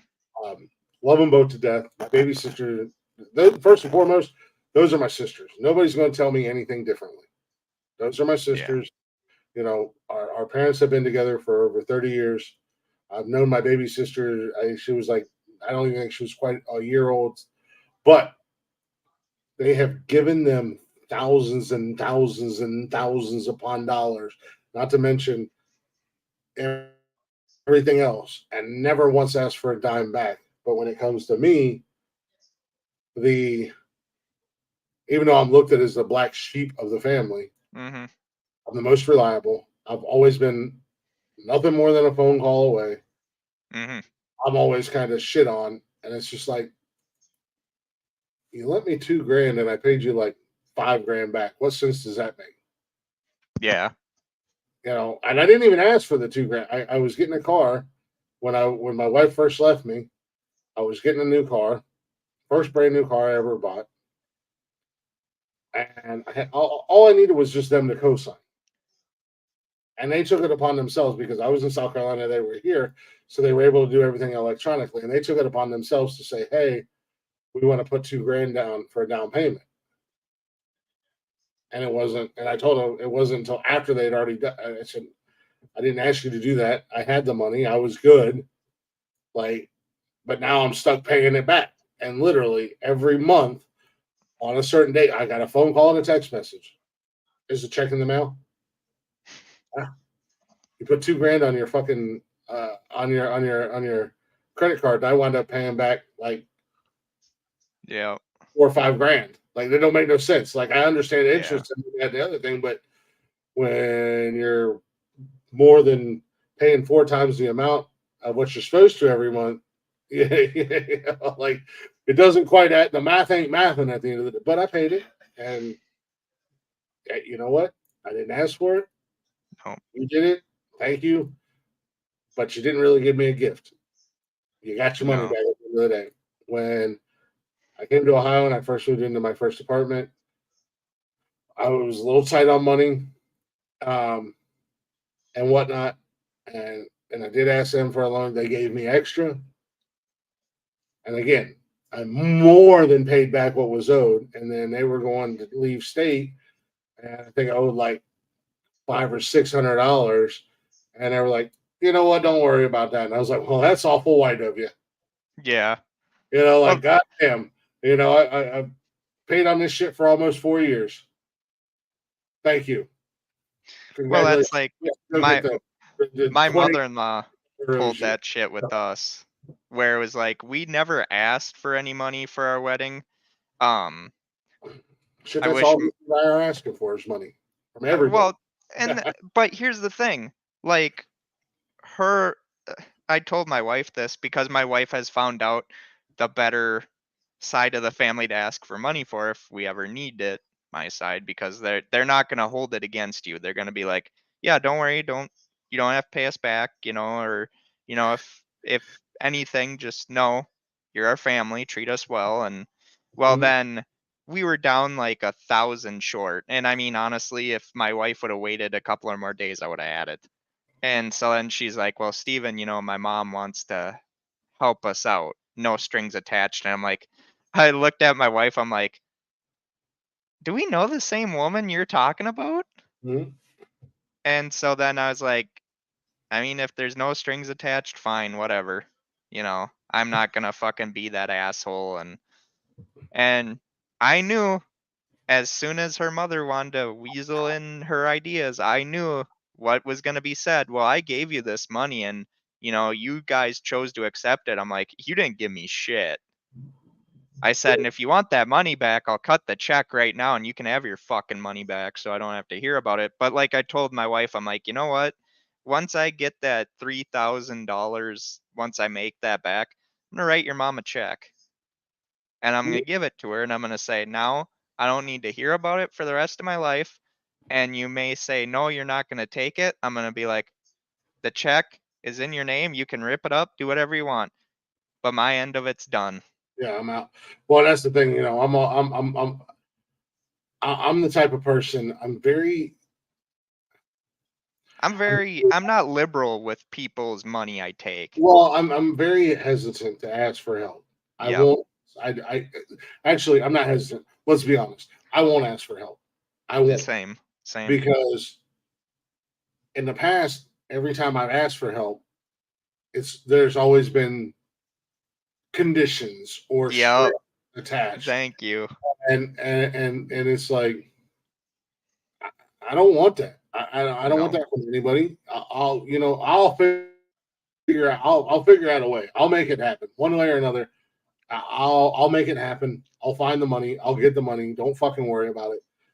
Even when people are like, "Oh, let's help." Well, Yeah, it turns into let's help, and then it's like when they're in a pinch, hey, remember this money I gave you? It's like, but you said let's help. well, I mean, don't like and I have no problem. Like if somebody loans me money, I'll make sure they get every penny back. Yep. Yeah. You know, I'll make sure they get it all back. No ifs, ands, or buts about it. Not even look. If you lend me money, you've already been put into my priority. You're right up there with my bills. You Mm-hmm. know, uh, uh, it's like a loan, so it's a bill. It's a Yep. monthly. I already know. I don't need to hear from you. You don't need to call me. You don't need to text me. You don't need to show up at my fucking house because you know that I got paid at midnight and you know that I leave my house at 7 in the morning and you're there at 6:45. Like the fuck is wrong with you? First and Yeah. foremost, A, you ain't the mafia. B, I ain't some fucking junkie, degenerate gambler. Like you're not gonna. Mm-hmm. What's gonna happen is you're gonna piss me off, and I'm gonna tell you to suck my dick and eat my asshole, and you're not gonna get your fucking money back at the end of the day because Damn it. now you played a stupid ass game that didn't need to Yeah. be played. Mm-hmm. Oh, I agree 100%. And And, like, and if you yeah. do bring it up down the road, if I see you and you bring it up down the road, I'm gonna blatantly ask you, and why didn't you get your money back? Mm-hmm. Not because I don't have it, because I have it. But why Mm-hmm. didn't you get the money back? because you wanted to play a fucking bullshit game and treat me like I was some fucking degenerate, and you were afraid that you weren't going to get your money back. No, see, don't fuck around with me like that. I'm not about that life, and that's not who I am. Yep. If I, if a debt is out there, I'm going to take care of it. It doesn't matter who or what it's with, But that's why I don't like to ask people for help. I've been burned too many times.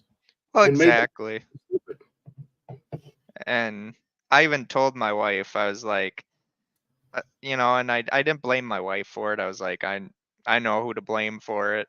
But at the end of the day, it's like, yeah, it was shoved in my face like I needed the money, like I was gonna fucking be poor if we didn't get the money. And it's just like I said, no one ever asked you for that money, Kathy.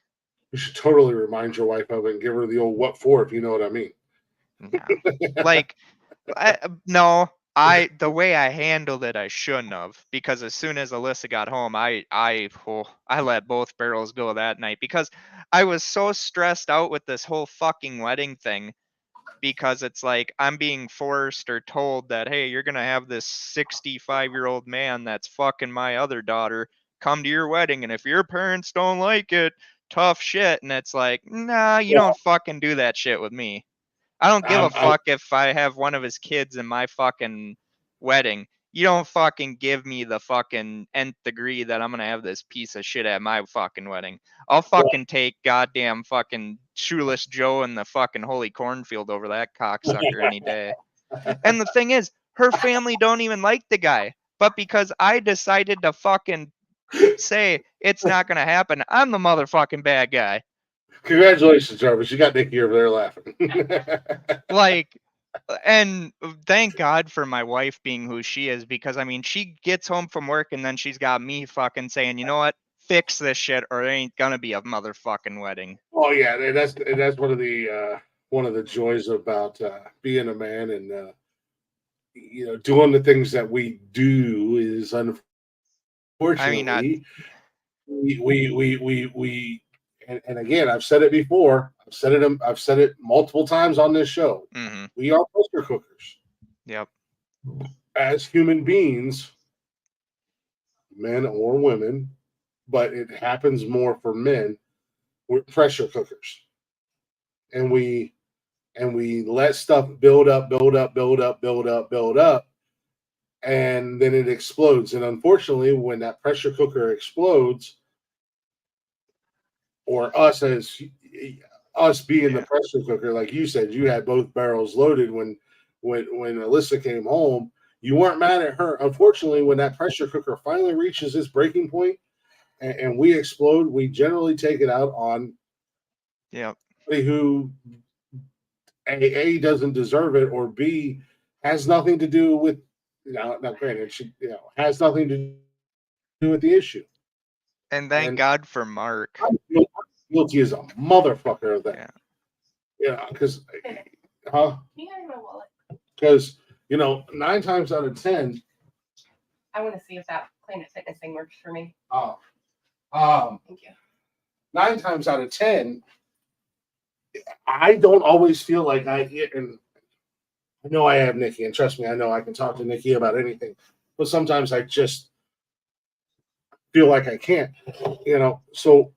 Well, because it was like a double-edged sword with it's my wife's mother, and like I've tried for 7 years to kind of to be civil with this woman, where now it's to the point, I even told my wife in one of my vows, I made sure it was one of my vows, I said, for everyone that has a feud with me since we've known each other, it's on them now. I'm done with it. I'm washing my hands. And I should have looked over to see what her mother's look on her face was. But at the time, I was just like, you know what? This is our victory lap. This is for all the people that said, hey, you two shouldn't be together because X, Y, Z, D, B, G, F, fucking D. And at the end of the day, like Alyssa said in her vow, she's like, I found my one.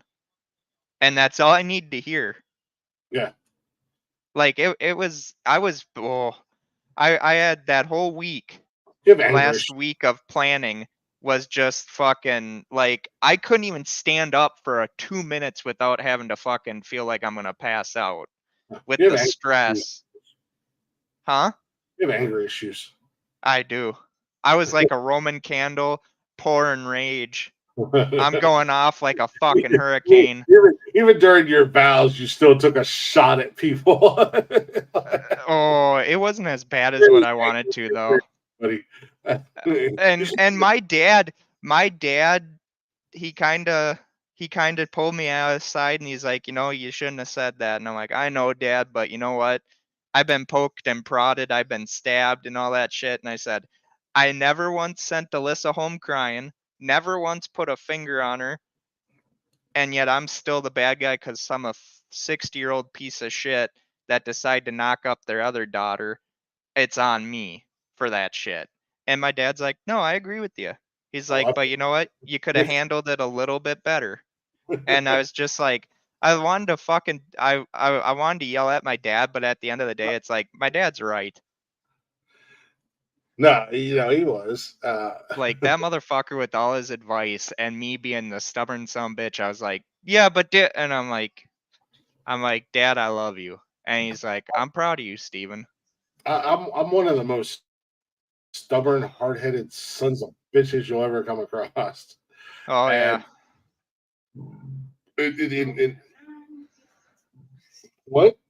I'm talking to myself, sorry. Oh, I thought you were really mumbling on your list about me. No shit, he is. What the fuck? In other news, shocking.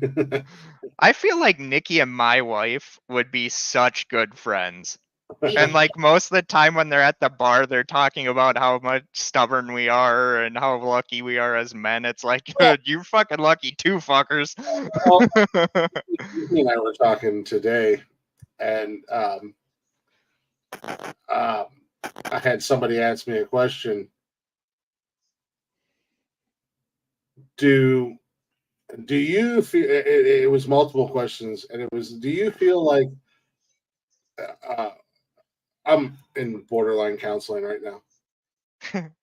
But do you feel like you need alcohol to have confidence, or to be social around people, or to fit in an environment? And my response was, I am who I am, whether I'm drunk or sober. And I was telling Nikki what I am the champ, whether you like it or not, Mr. fucking man with your little fucking doodle pad. I was telling Nikki, and I was telling her my response, and she said, "Ain't that the goddamn truth?" Fucking, she's like, "Fucking facts on facts." That's why I love doing this show. Like we can be so fucking real, and like I told you and to the viewers out there, if you would have known me before I started doing this show, like when Glick asked me, it was a huge honor, but at the same time, it's like I literally had to ask my wife. I was like, should I do this? And she's like, well, what is Glick asking for the rules? And I'm like, really nothing, just be myself. And she's like, you're a fucking idiot if you don't. And this is coming from my wife. I asked Nikki's permission and your wife's permission to have you on the show. So yeah. They both said, know. You probably shouldn't do that. And I said, you know what? Fuck y'all. I know what I'm doing. Oh, whatever. My wife was begging me to do the show, and I was just like, but I already have like the Twitch channel and I have my own podcast. And she's like, it's 1 day a week, you fucking crybaby. And I'm just like, damn, okay. You give me shit. This motherfucker is Twitch, his own show, plus he's on this show every time we're live. Yeah, but here's the thing with my show, Dalton, which Shy is Dalton's wife. I went to my mom's wedding going like, you know what, I'm gonna take a break from my own show for a little bit because I needed to. And it's just like, Dalton, I love the motherfucker to death, but that motherfucker's like, hey, would you like to do a Twitch thing with me? And I'm just like, I'm just sitting there, and he's like, well, you don't have to answer me right away. And I'm just like, I gotta go talk to my wife for a second. Come back, and I'm like, yeah, I'll do it. Like, I know, I won't say Nikki's not a fan of the shows. She's not a fan of the investment that I'm putting into it. Yeah. And it is an investment. To make this show work, it's an investment. Into the shows. And it's like, all right, I need to be more mindful Mondays and Wednesdays, because we were getting a little bit out of control, and we were going stupid long on Mondays and Wednesdays, as well as Saturday. So it's like, all right, Kind of like tonight. well, we literally just hit 3 hours, but I'm talking about we were doing like 5-6 hours on Oh, okay. days and Wednesdays and stuff like that. And I was like, let me rein the show in. Obviously, if we're having a conversation, I'm not going to just pull a Jeff and go, "Oh, show's over," and hit the end button. We'll start working our way to an endpoint. Like right now, I could. I don't even think Nikki knows I'm here at this point. Yes, I do. Shut up. She's in the jacuzzi. She's in this giant jacuzzi. She's living the jacuzzi life. She's like, I don't give a fuck what you do as long as you leave me alone in this fucking jacuzzi. Yeah. She's like, I got my Kindle, I got beer, and I've got a jacuzzi. I don't care what you're doing. You can have a fucking giant orgy in here, and I'm just going to be happy and content. No. She would be like, you can have a huge gay orgy, and I'm just going to be chilling in the jacuzzi. Remember, kids, if you want to have that rock star lifestyle, just act like Glick. Get your fiance a jacuzzi tub. Facts on facts is what she just said. For those of you who couldn't hear her, but like no, that's the thing with the podcast and all that. Like, people don't realize that this is our escape. This is like our chance to talk as people. And I come on here, and it's not like Monday nights, especially. It's not like I don't do this around Nikki. It's not like Nikki can't hear the show. I'm literally 15 feet away from me right now. But I do come on here and I do talk about the things that are bothering me, things that are wearing on me, as much as I can. There's certain things that I won't talk about. And it has nothing to do with the fact that I'm holding anything back or I'm letting anything build up. I'm not going to talk about certain things because they're my problems and my issues, but I don't want people to look at the surrounding circumstance or the surrounding environment or the people in the environment and judge them a certain type of way, because at the end of the day, ultimately, I'm the one who put myself in the situation that I was in. Oh, definitely. There's certain things that I'm not going to talk about because I don't want somebody else who to feel bad or feel like they're being attacked or anything like that because I'm talking about a situation. Yeah. Talking about something or whatever. But for the most part, I'm a pretty open goddamn book. And whether people are listening or not, or whether they don't like it or whatever, this is fucking therapy. Mm-hmm. I can't go to a therapist because when I go to a therapist, all they want to do is push drugs. If I wanted if I wanted a goddamn drug dealer, I'd be a fucking meth addict. Bryant. Yeah. You know what I mean? Like, this is therapy. This is where I can come in and I can talk and I can say whatever I want to say. And you can do the same thing, Jarvis, and Connor can do the same thing, and any of our guests can do the same thing. Nobody's fucking judging you. Oh, I mean, hopefully, ultimately, the goal is to raise awareness and create a change and to fix shit that's going on with our men today. We're losing too many of our men and our boys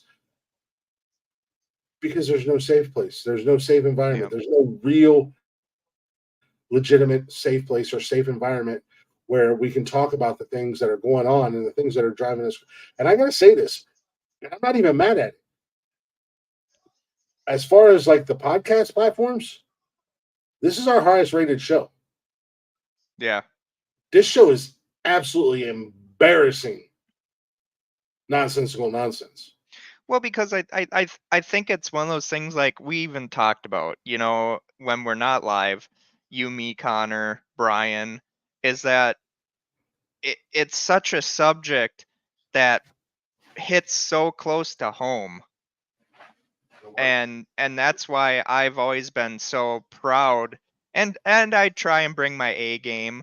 I know, like, when Glick had first asked me to be on the show, it's like Glick knew already I'm an all or nothing type of guy. If the thing is about trauma, I'm gonna open that can of worms. I may not like what's gonna happen after that can of worms, but you know, I will open that.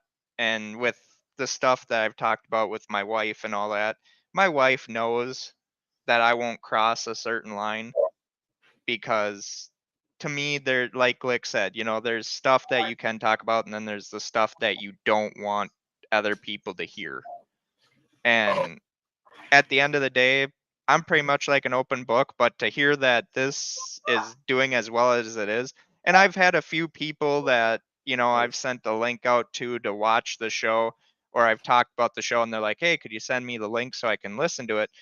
But get nothing but great feedback, saying, hey, not many people do this. And it makes me happy that people are, you know, and it's not just we're men caring for men, yes, but at the same time, like, we want women to come on and talk. Granted, you have to go through Glick because I don't have the power yet, as All you, K-Mag like to say I to mean, me on Saturday. all you have to do is let me know. I mean, I'm not opposed to female guests on here as long as they want to have an actual conversation, Yeah. not just get butt hurt because we're let's call a spade a spade. There's some women out there that are going to get fucking butt hurt and feel some sort of way because we are speaking the truth and we are putting it out there. That these are the struggles. This is real life for men, and this is the world that's been going on for It's centuries. not sugar coated, we're not sugarcoating this shit. It's been going on for centuries, for millenniums. Since the dawn of time, this has been going on with men, and there's women out there that are going to get butt hurt and feel some sort of way because we're talking about it. And like you said, Jarvis, we're not sugarcoating it. It is what it is, whether you believe it or not. Yep. It is what it is. And when you get mad and you get frustrated and you don't want to listen and thankfully this hasn't happened yet, but if you do drop comments that are hateful or what this, that, or the other thing, I hate to break it to you. A, you're validating our point, and B, you're part of the problem. Or other men that may be out there that want to do the same. You're part of the problem. At the end of the day, you're part of the fucking problem that we're trying to combat. And Connor's in his 20s, Jarvis is in his 30s, I'm in my 40s. I've said that multiple times. Yeah. You got three men of different ages all in here having the conversation. And I would love to get some older men in here in their 50s or 60s or whatever and have the conversations with them because they're not going to like the things that we're saying. I guarantee they're not going to like the things that they're saying. But if they would take a time out, if they would shut their fucking mouth and turn their goddamn ears on and listen, then they would go, you know what? They're 100% right. And that's the problem. A lot of people don't know how to shut your fucking mouths off and turn your fucking ears on. Or they believe everything they read or hear, And that's general in the society that we live in today. Too many people feel like their opinion is important. Mm-hmm. What they need to do, like I said, shut your mouth off and turn your fucking ears on and listen to somebody for 30 seconds. I've had to learn that lesson in life. Look, sometimes I got to shut the fuck up. I like to talk. Y'all know that.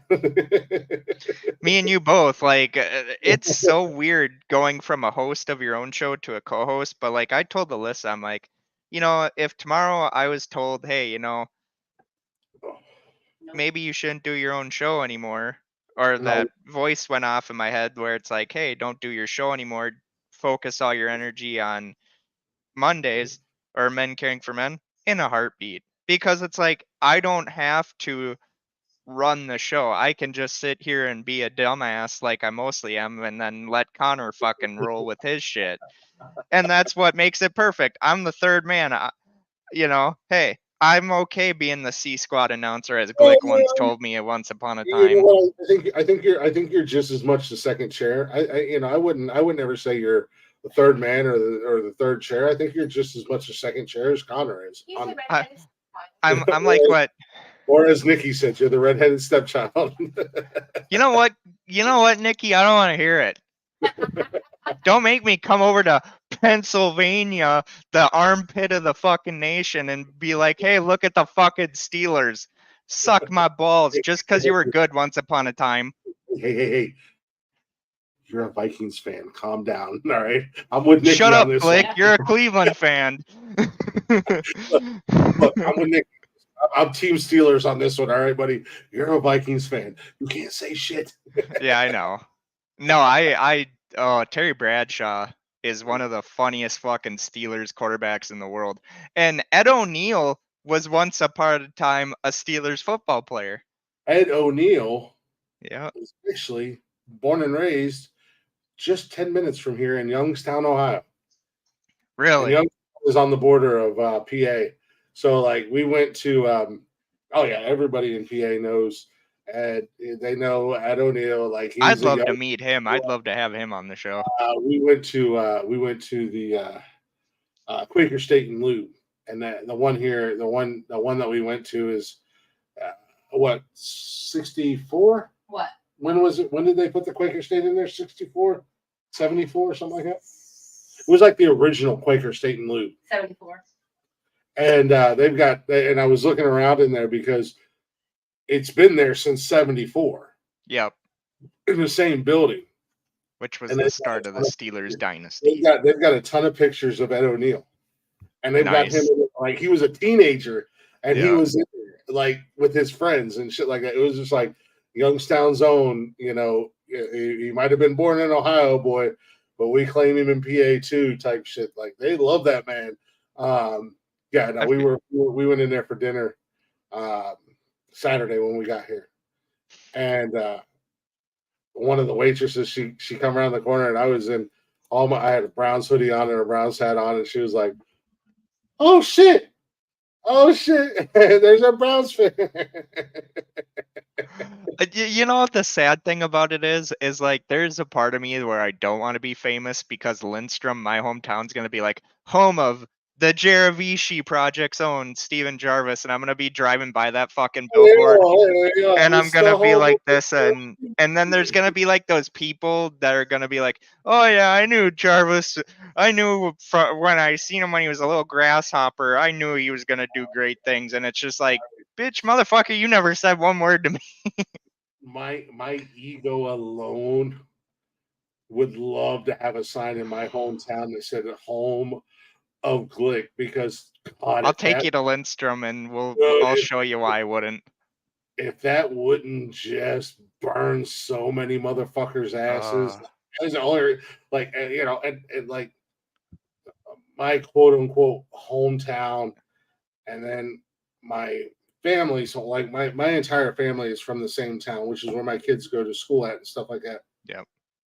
You know, that's kind of like my I guess it's more like my first home because that's my entire family was from there. Mm-hmm. All my aunts and uncles, my grandma still lives in the same house my dad was raised in and stuff like that. I would also like a sign there just because there's a lot of sons of bitches there that it would just burn their ass just to have to come into every time they, no matter from which direction, home of Glick, you know, just like because kids are going to school with their, like the people I grew up with, they're going to school with their kids, and they're like, oh, so and so said that their mom or their dad said they know you, and I'm like, yeah, everybody fucking knows me in that goddamn town, you know. And, yeah, that's Lindstrom for my family. That's where most of my family Jarvis side came from, and Peterson side, and it's just like. And I was like, I hate to break it to you, but those same kids as parents who know me, parents know my parents, and they also know me.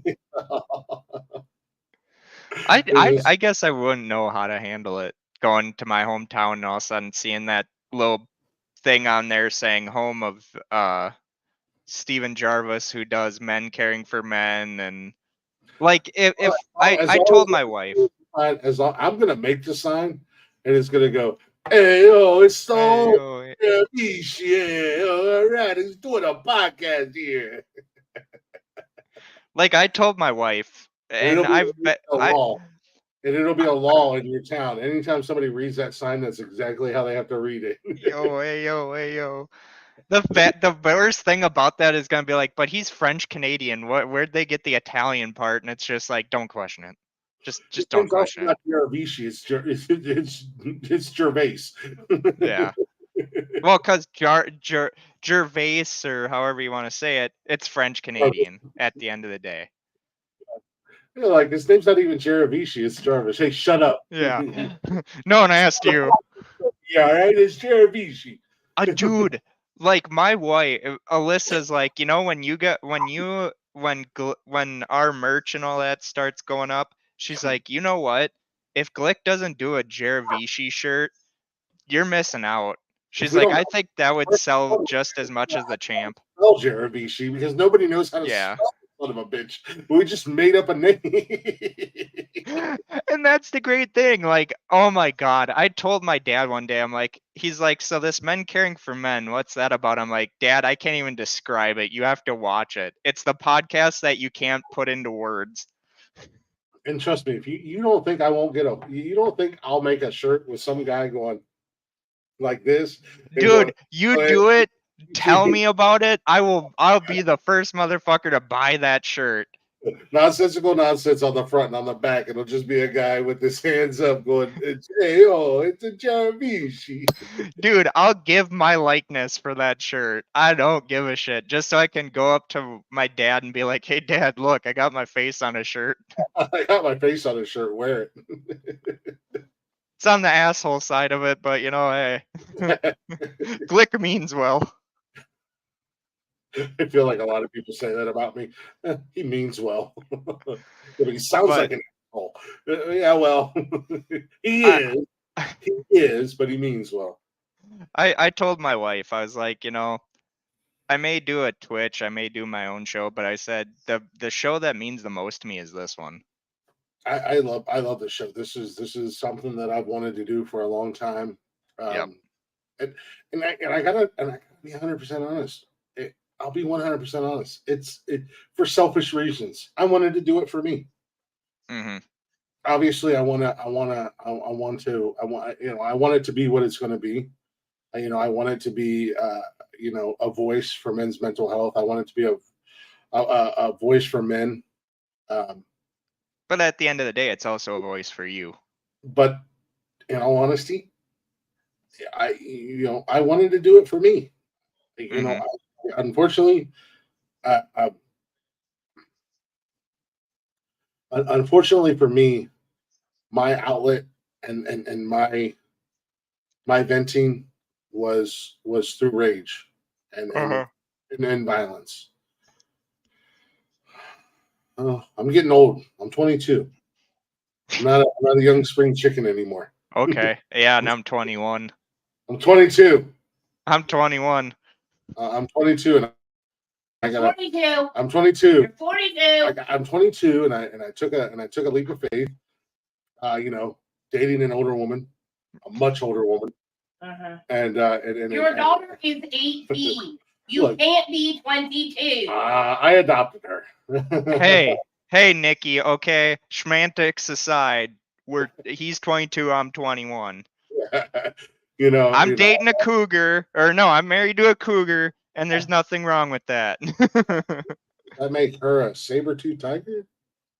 Ooh, saber-tooth tigers are so much cooler than cougars. Shut the fuck up. You're badass.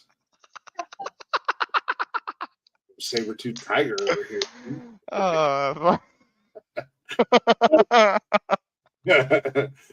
Okay. I guess I'll be honest. I could see the shirt now that you're gonna make especially for Nikki, and you're gonna put on there my saber-tooth tiger. Saber-tooth tiger and an arrow pointed. All right, I'll be honest. I'm 22 years old. No, I am 42 years old. And unfortunately, I've made it very clear. I've got 5 good fights left in me. I cannot continue to let rage and violence be my outlet. Go to. Yeah. But I also have in my brain and my head and DNA and my blood, whatever you want to call it. That, and also I've been proven right more times than I've been proven wrong. Mm-hmm. I don't have people that I can talk to. I don't have people that I can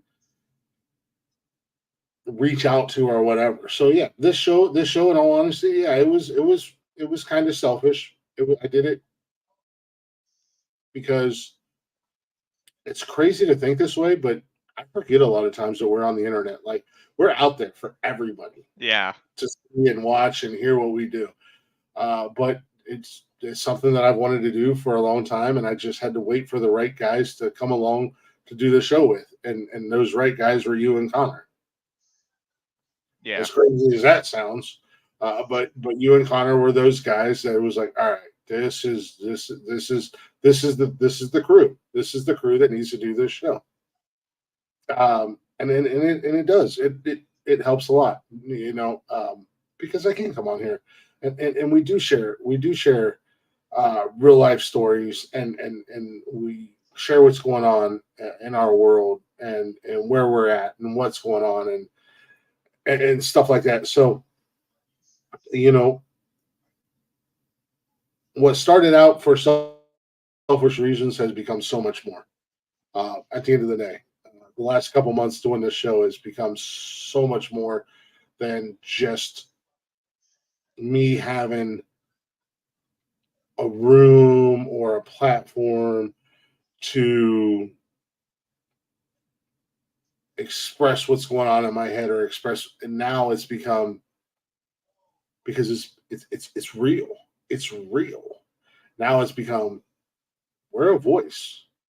Mm-hmm. We are using our platform for good and showing other men that, hey, or even if the women are, even when women watch, maybe they're telling their husbands or their boyfriends or their brothers or their dads or whatever, hey, you guys should check the show out. And then they get to see us fuck around and laugh and joke and still bust each other's balls. But at the same time, they also get to see the real conversation. Yeah. They get to see the real talk. And we're not doing it because the three of us got hemmed up on some fucking crazy ass charges because we're so goddamn popular that we were out in public and acted a goddamn fool, and then our scapegoat is, well, I have mental problems. No, you don't. You're not man enough to fucking take responsibility for your own actions at the end of the day, and you are part of the problem as to why the stigma is there on men's mental health, and why the reality of the world that men live in is not a bigger focal point. Well, and that's the thing. Why men are not coming out and talking about being domestically abused or sexually assaulted or raped or the struggles that they're going through, as a dad or anything like that, because you're doing it for attention and you're doing it for clicks and likes, and that's not cool. Especially because, and I've had this conversation with somebody. I told him, because he uses mental illness as a crutch, and there's nothing fucking wrong. There's nothing fucking wrong with it, but he uses it as a crutch in a way to get people to fucking feel sorry for him. And I told him, I said, bro, you couldn't walk fucking 10 feet in my goddamn shoes. Fuck a mile. And I'm not saying like my problems are more of an issue than anybody else's, but at the end of the day, if you're faking it, you're faking it. And I thought, I told him, I said, bro, you couldn't walk 10 feet in my shoes. I guarantee it. You wouldn't last 5 minutes in my world. With everything that's gone on in the past and everything like that, you wouldn't last. You couldn't survive it. Oh, you don't know my show. I'm like, dude, I know I know everything about you. Yeah. Yeah. And I know all you want. And when you and this is and I just had the conversation with him not too long ago. He went from the mental aspect to now he's a Jesus freak. I said, that candle burned out on the attention you were getting by claiming mental illness and depression and da. That candle burned out, and now all of a sudden you're a Jesus freak. And I said, that candle's going to burn out too, and then you're going to move on to something else at the end of the day, just to get those attention, get those likes, get those comments on social media. And at the end of the day, that does more harm than good. Period. For anybody, especially people who are going through it. Well, exactly. I mean, mental health isn't a joke, but some people out there make it a joke. And when you talk about men's mental health, there's going to be people out there that don't want to hear it, or they'll tell you they want to hear it. And then when you start talking it, they It's too say, real. well, yeah, it gets too real for them. And they say, no, this is what, no, this ain't true. This isn't what I read. And that's why I'm so proud of this show. Like, yeah, I may have my own shows, but at the end of the day, this show gives me the most. But it's something that I could have been passed over for someone else. Like, I mean, hell, there's many other co-hosts out there that are probably better than me, probably more prepared than me. It's still a But possibility. I know, wouldn't be the first time I You're got not- fired you're from not going something. anywhere. You're not going anywhere. No, I know. Unless you decide to do it, unless you decide to leave on your own, you're not going anywhere. I hate to break it to you. You're stuck. You know, it ain't the first time I got fired from doing a podcast thing for some reason or another. We're gonna replace you with a puppet named Jaravici. I should have never fucking brought that up. There's another story I'll never bring up. Nikki said I could be like Jeff Dunham. The Glick Dunham. The champ. Dude, we could make a puppet and it could be the champ. You could have your own mini Glick. I could have I want a real mini Glick. No. You Yes. can't have a midget. But I could. No. I'll make a deal with you. Hey, it's not midget, it's little people. Yeah, it's a little person. Whatever. Come on. I'll make a deal with you. What? Oh, God. If I can have a mini Glick to sit on my lap and buy him mini beers, and he has a mini beard, and he has a mini championship belt, you can have 2 mini cows No. in the house. All I can see is someone that fucking Glick paid money to fucking look like him. Oh. Her hamster wheels are turning right now. Yeah. How many cows for like 10 years? I mean, that's not necessarily true. I mean, we could be in a place where you could have mini cows next year. Mini cows. Fuck the cows, get goats. No, I want mini. I want both. She wants mini furry cows, like Himalayan. Yeah, she wants mini Scottish Highlands. You know the cows that have the long hair? Yeah. She wants mini versions of Scottish Highlands. Like my wife, she's already picking out like what our fucking future is gonna be like. She's like, I want this goat, and these goats are so cute as babies, but it's just like she wants a fainting goat. What was that? What was I it? want a fainting goat, and I want to name it Boo. She wants a fainting fainting that she names Boo. Have you ever seen that movie? What was that? Was that the Matt Damon movie? We Bought a Zoo. Yes. I've never seen that one, but I've seen the movie with George Clooney, The Men Who Stare at Goats. Yeah. Well, the Matt Damon, We Bought a Zoo. That's my future. Yeah. That's You're not lying. That's my future. If I ever hit the lottery.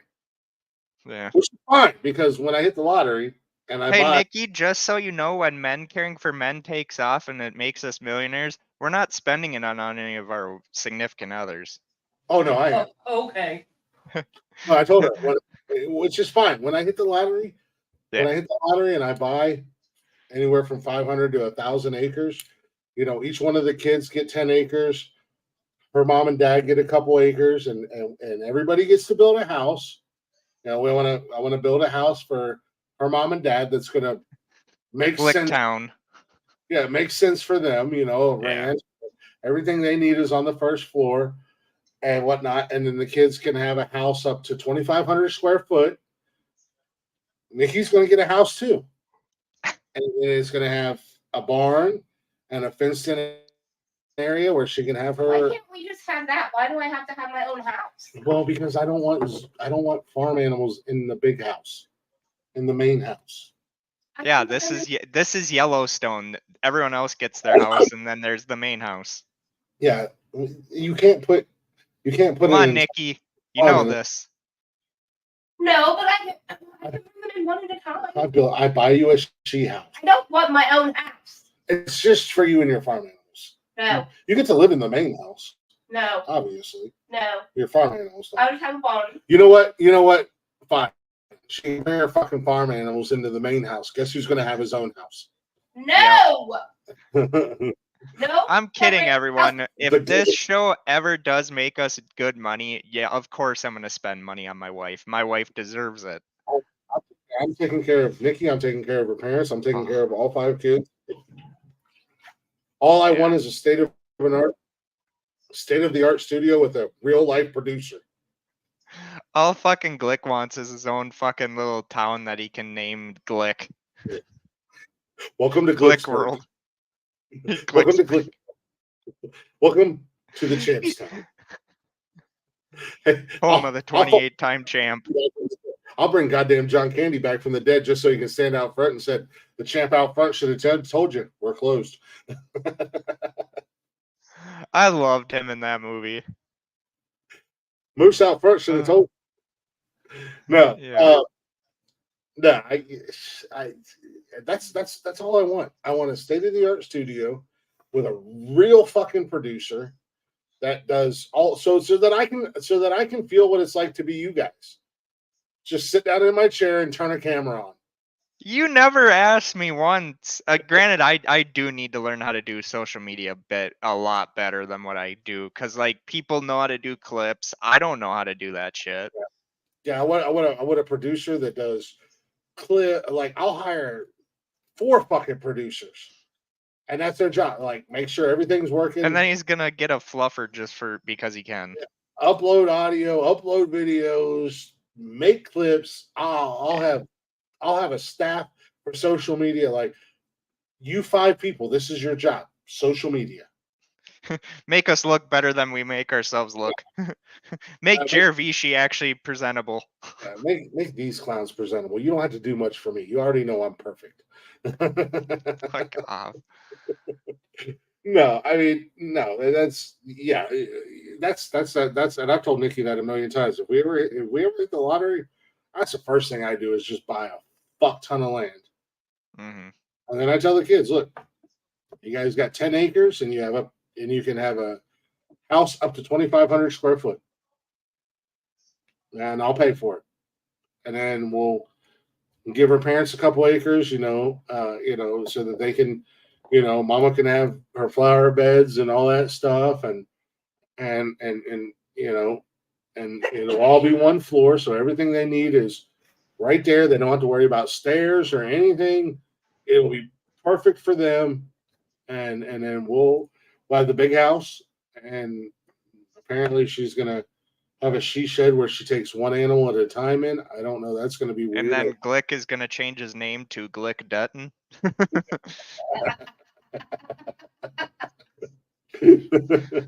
I'm going to be the new Rip, who is also very, very tender. Like I told my wife, she's like, Steven, you remind me so much like Rip until you go fucking nuclear, and then you're on your own playing field. And it's like, thanks. No. I mean, I accept that as a compliment. Definitely bet. Trust me, every time I see Jarvis, I've never watched Yellowstone, but every time I see Rip say, I don't have the energy for you today, I'm like, oh, I feel that. Same here. Like when Rip's wife goes like, first of all, fuck you. I love you. I'll see you at home, but fuck you. It's like I looked at my wife and I'm just like, that is my wife to a T. Yeah, that's definitely me. Like I told my wife, I'm like, you are Beth Dutton. I'm like, my wife doesn't drink as much as she does or fool around as much as she does, but I'm like, you are fucking Beth Dutton to a T. And she's like, I don't know if that's a compliment. And I'm like, Alyssa, just take it as it is. It's a compliment.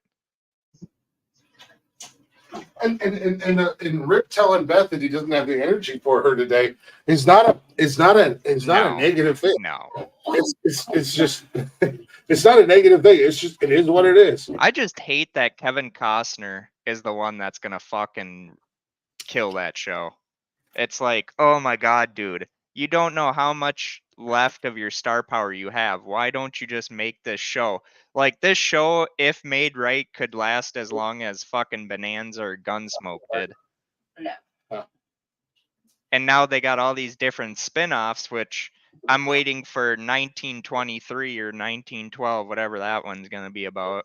3 in 1923. 1923. Thank you, Nikki. You're welcome. 4 aces or the 4 sixes? 4 6s.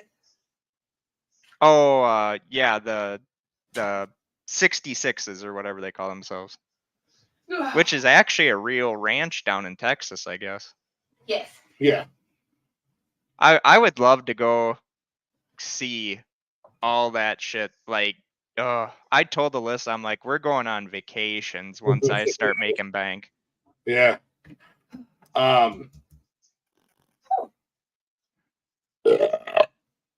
Then once we have kids, oh fuck. Imagine that. Mini Jaravishis running around. Ayo, I'm a Jarabishi. Ayo. Okay, they're not gonna be Marlon Brando, Glick. They might be. Give him a podcast he can't refuse. Whoever does the story on this show when it hits like major news and all that, just hire someone that looks like Marlon Brando and be like, make sure that Glick and Jaravishi, give them an offer they can't refuse. Make them an offer they can't refuse. And make sure Jaravishi does stuff with his hands and says, hey yo, hey yo. Oh my god, that's pretty good that I can actually do a little bit of a Marlon Brando. Although my Brando sounds like he's got to take a massive shit. Well, let's be honest. Brando sounded like he had to take a massive shit every time he talked. In anything he was ever in. I remember him in Superman. I was like, is he still the Godfather? And he's not.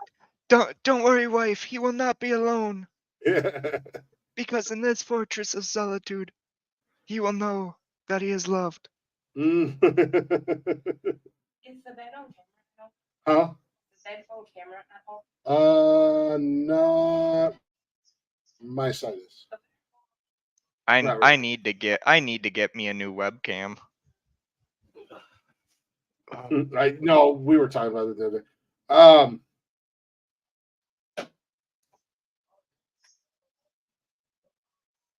Yes. I lost my train of thought. I'm gonna go ahead and get ready and wrap this bad boy up. Okay.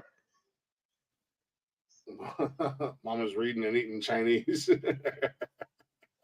I actually, to be honest with you, I could go for some Chinese food right now. All I wanted this weekend was peanut butter chicken. All she wanted was peanut butter chicken. Peanut butter chicken. I can only imagine the poor person that's trying to ring up that order like, what the fuck she want? Don't worry, chef, I got this one. Yeah. She wants peanut butter. I got peanut butter. Don't worry, that's my one racist joke. Everyone calm down. I'm not Jeff. No, I love Jeff.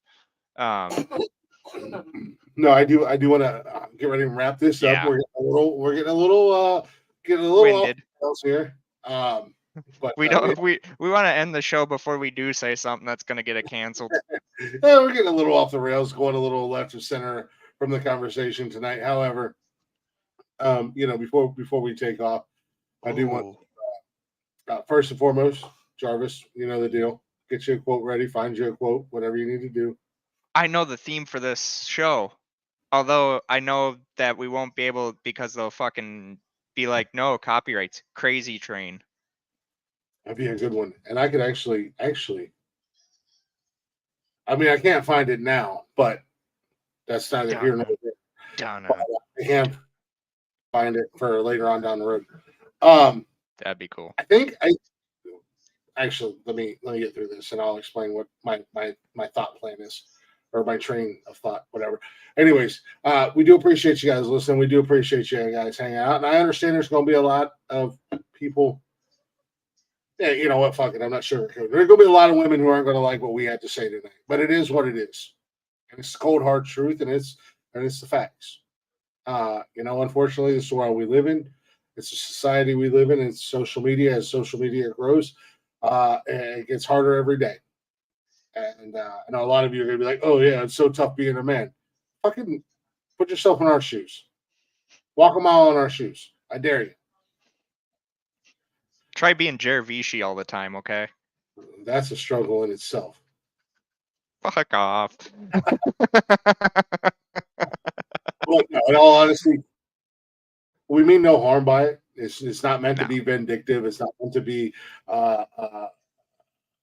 anything like that. It is what it is. It's to educate. It is the cold hard truth. And for those of you who are not willing to listen, and those of you who are not willing to hear it, sadly, you're part of the problem. And with today's culture and today's social media, it's not getting any better. And it's going to take guys like us, who's not afraid to take the heat and stick around in the kitchen, so to say, when it gets really hot, and continue to do what we do. And I won't apologize for it. Just know that I'm not trying to be a dick, but it's the truth. But we do appreciate you guys listening. We appreciate you guys hanging out. Don't know if Jeff's doing a show tomorrow night, but be on the lookout. Jeff might be doing a show tomorrow night. If not, we'll be back for Nonsensical Nonsense Wednesday night. Brand new episode of Nonsensical Nonsense. Connor should hopefully be in the building. Jeff will be here. And, I would like to say Jarvis, it's his night off, but yeah, he'll more likely be here with us too. Yeah. I always get the C Squad announcing always gets the call up. Or as Bob Euchre says, it just goes a little bit outside. Yeah, a little outside there. Yeah. Oh man.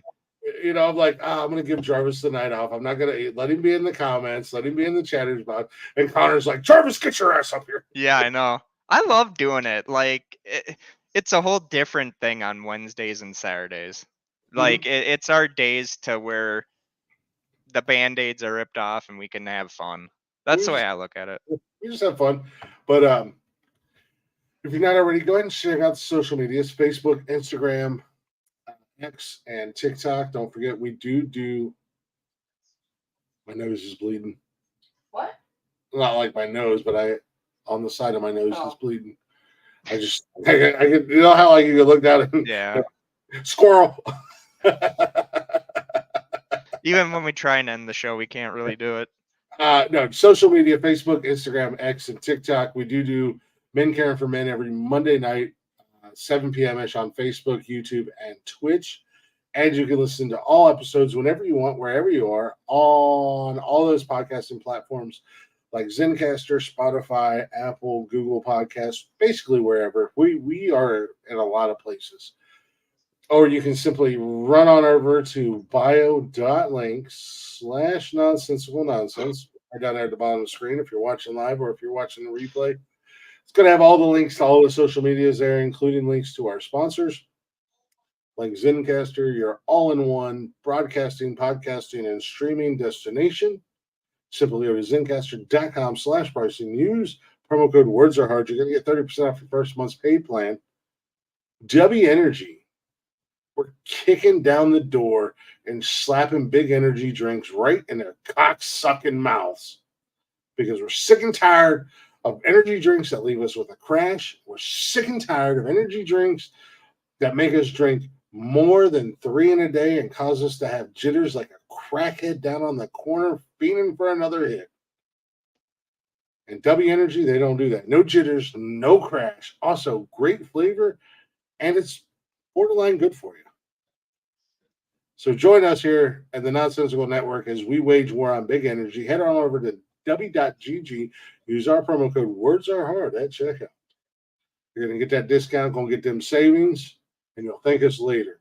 And last but not least, our good friends, your hydration destination, Liquid IV. Ladies and gentlemen, Liquid IV is going to make sure you're taken care of. You're not falling out. Spring and summer is right around the corner, and that means we're going to be outside a lot more. We're going to be going to beaches. We're going to be going to cookouts. We're going to be doing whatever it is we do outside, music festivals. We don't want anybody falling out because they're not properly hydrated. Not only that, but maybe you're a fitness person. Maybe you're into going to the gym. Maybe you run marathons. Want to make sure you're properly hydrated. Some of y'all may not know this about Liquid IV. But one packet of Liquid IV and 16 ounces of water is going to hydrate you 2 times faster than water alone, 3 times the electrolytes of those leading overpriced sports drinks, and 5 essential vitamins. Not only that, but they've also got 16 kick-ass flavors for you to choose from. And they got 5 fun flavors for the kids. And they've also got sugar-free option for those of you out there who are worried about drinking that sugar or not allowed to drink the sugar, whatever the case may be. Liquid IV has you covered when it comes to hydration. Head on over to liquidiv.com. Real people, real flavor, real hydrating. Use our promo code WordsAreHard at checkout. You're going to get 20% off your entire order when you shop Better Hydration today at liquidiv.com. Promo code WordsAreHard, 20% off of every order. All that, Jarvis, right off the top of my dome. Okay, I get it. Fucking W Energy, so easy a Sasquatch can do it. This isn't Geico. Don't you laugh at him. Did you tell her that one night when I was like, Zencaster, so easy a Sasquatch /wiki /Glick can use it? Yeah. Don't encourage his bullshit. Hey, real knows real. Real knows real. I agree. Cheers to that. All right. I got my quote whenever you want it. So I'm keeping the Dax to be a man as an intro. Yeah. And I think as an outro song for right now.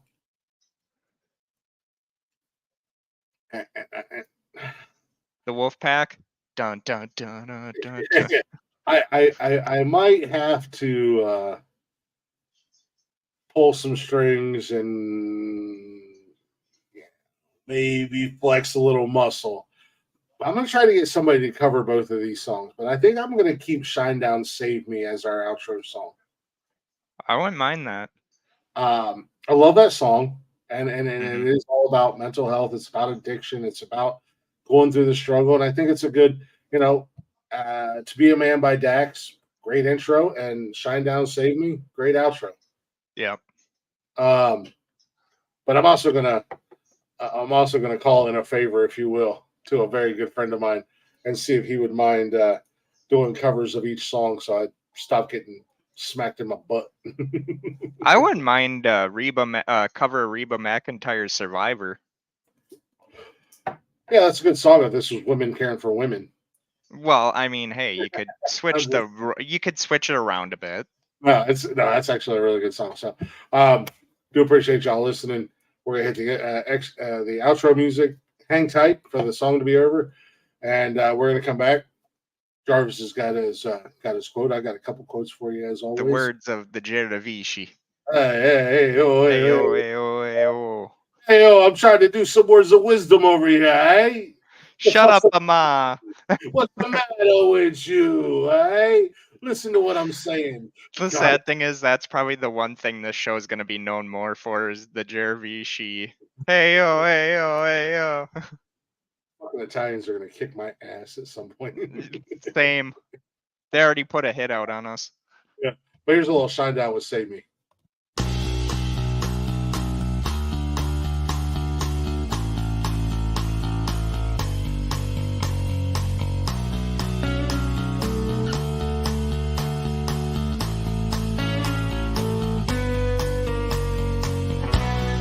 I got a candle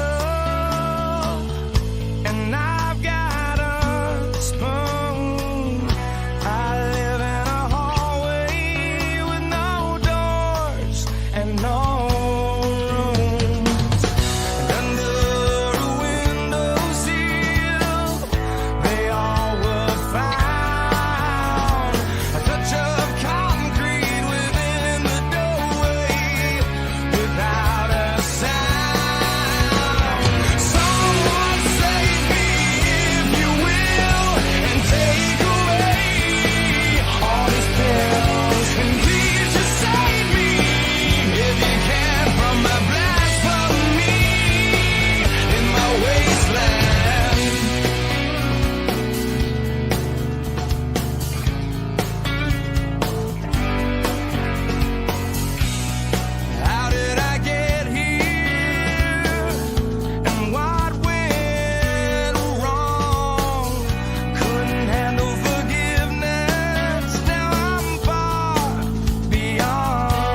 we'll shine down with Save Me to wrap the show up. Appreciate y'all listening. Jarvis, what would you like to leave the folks with before we wrap up tonight?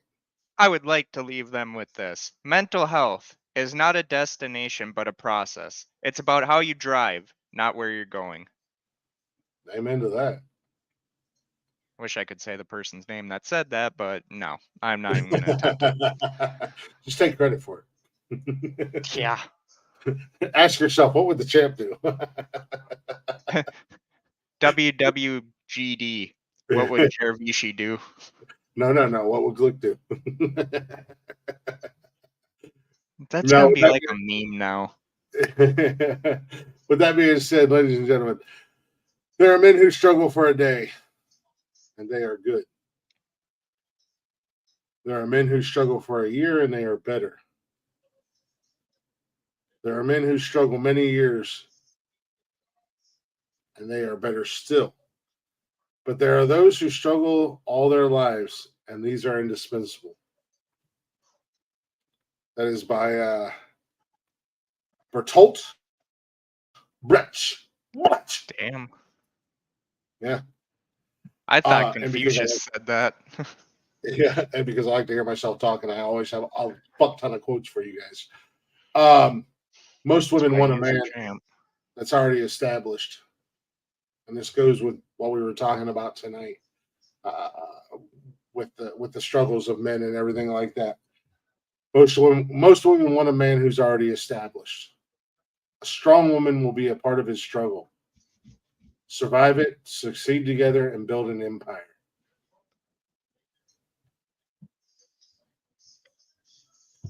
We're in the podcasting empire. And last but not least, but this is going to fall into my repertoire, and I'm going to say it every fucking show because this is awesome. A successful man is a man who can lay a firm foundation with the bricks that others throw at him. Keep building, assholes.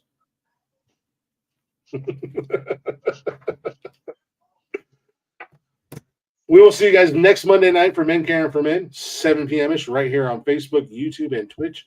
Looking forward to seeing y'all then. Jarvis, much love to you, brother. Let's hit this button. Let's go.